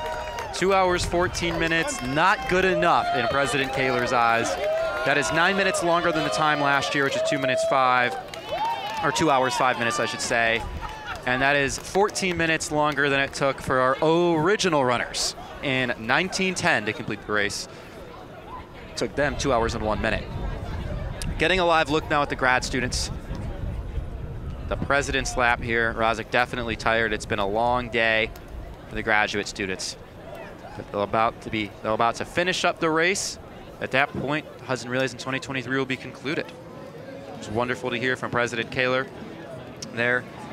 He seems excited about the idea and prospect of the steak and champagne dinner, so it'll be interesting to hear next year if he's rooting for that first-year class. Steak dinner was introduced originally in 1972. Initially, it was every year to incentivize participation. Now, every 4 years, not so easily earned. The rewards also vary from year to year. 1993 and 2004, they had a spaghetti dinner instead, which, I mean, I like spaghetti, but I would take steak and champagne any day over spaghetti. So I think the switch back to the steak dinner is a good move, and one that the freshman class will potentially be very happy with. They can win next year, but I think they might need to improve that time if they want to see another win in years to come. Well, 2 hours 14 are to win every year. I am not so sold. Looking now at the graduate students, looking to complete their final lap.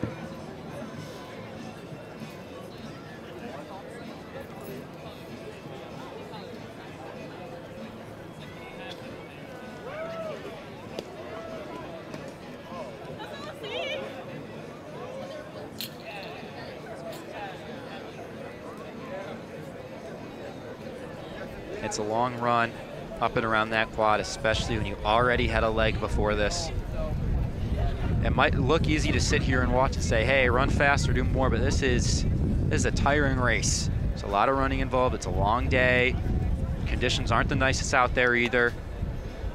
But what you'll notice is that continued theme of community as the grad students run together. Graduate students sometimes are in their own areas, their own lanes a little bit, and may not interact with one another quite as much as undergrads, but you would never know from how the class participated today. This was probably the most valiant sixth place finish I've seen because of the graduate class pushing one another, helping one another, uplifting one another, and being together. Still going strong. It doesn't matter if the other classes have finished, they're supporting one another together. Look at this. That's beautiful right there.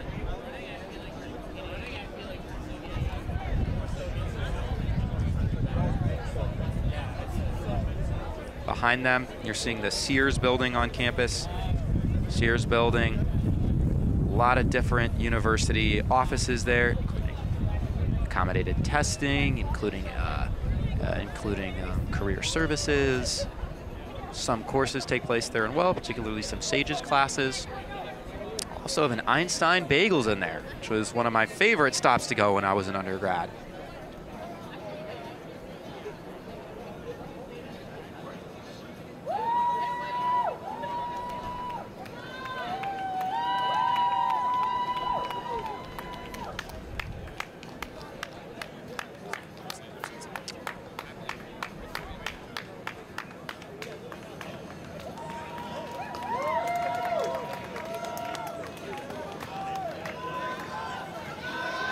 And here we go. Razak from the graduate student class speeding up at the end, all the applause and cheers. Look at the support from everyone. Took the long way to the Rocket of Delbert. The graduate students have completed their Hudson Relays 2023. It's tiring, but they did it. Took probably just under 3 hours for the grad students to finish up today.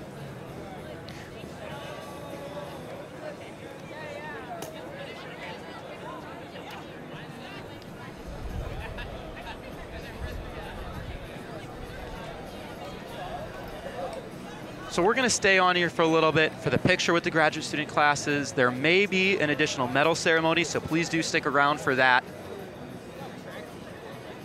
There's a lot of pride in this graduate student class. You don't always expect that. Very happy to see. Big smiles.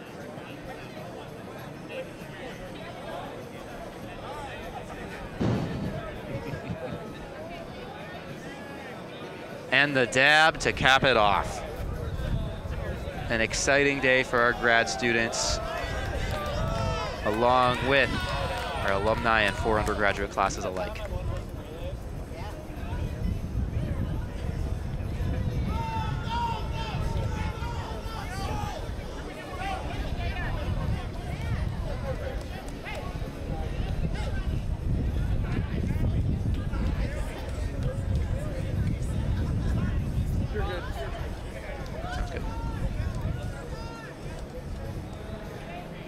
It looks like the grad students having their picture here. And that is it for the Hudson Relays in 2023. I want to thank you all so much for tuning in. This year we saw one of the closest races in years and campus being more alive than it had ever been in years prior. Year 114 was a great one. More volunteers, more runners than ever before. We saw camaraderie between the classes. We saw campus come alive. And I hope that if you weren't able to be here physically on campus, you could at least feel like you were when you were alongside me on this journey in the broadcast today. It's been an absolute dream to be here. I want to thank once again our production crew. I want to thank Skylar and Ethan on the ground for their correspondent interviews and everyone to help make this happen. Been unique for me as no longer a student. Never thought I'd still be able to do something like this, year 5 announcing the relays, but feel really grateful to have been able to. Still feel like a part of campus and helping to make this event happen. So I want to thank you all again. I want to thank COC for making this happen. I hope you all enjoyed the relays. Our first year class coming out victorious, now on track to potentially win the steak and champagne dinner if they win the next 3 years. Next year, we'll see you again, potentially for a back-to-back with the first years. Thank you all so much again for watching. Have a wonderful afternoon. Talk to you soon. Bye-bye.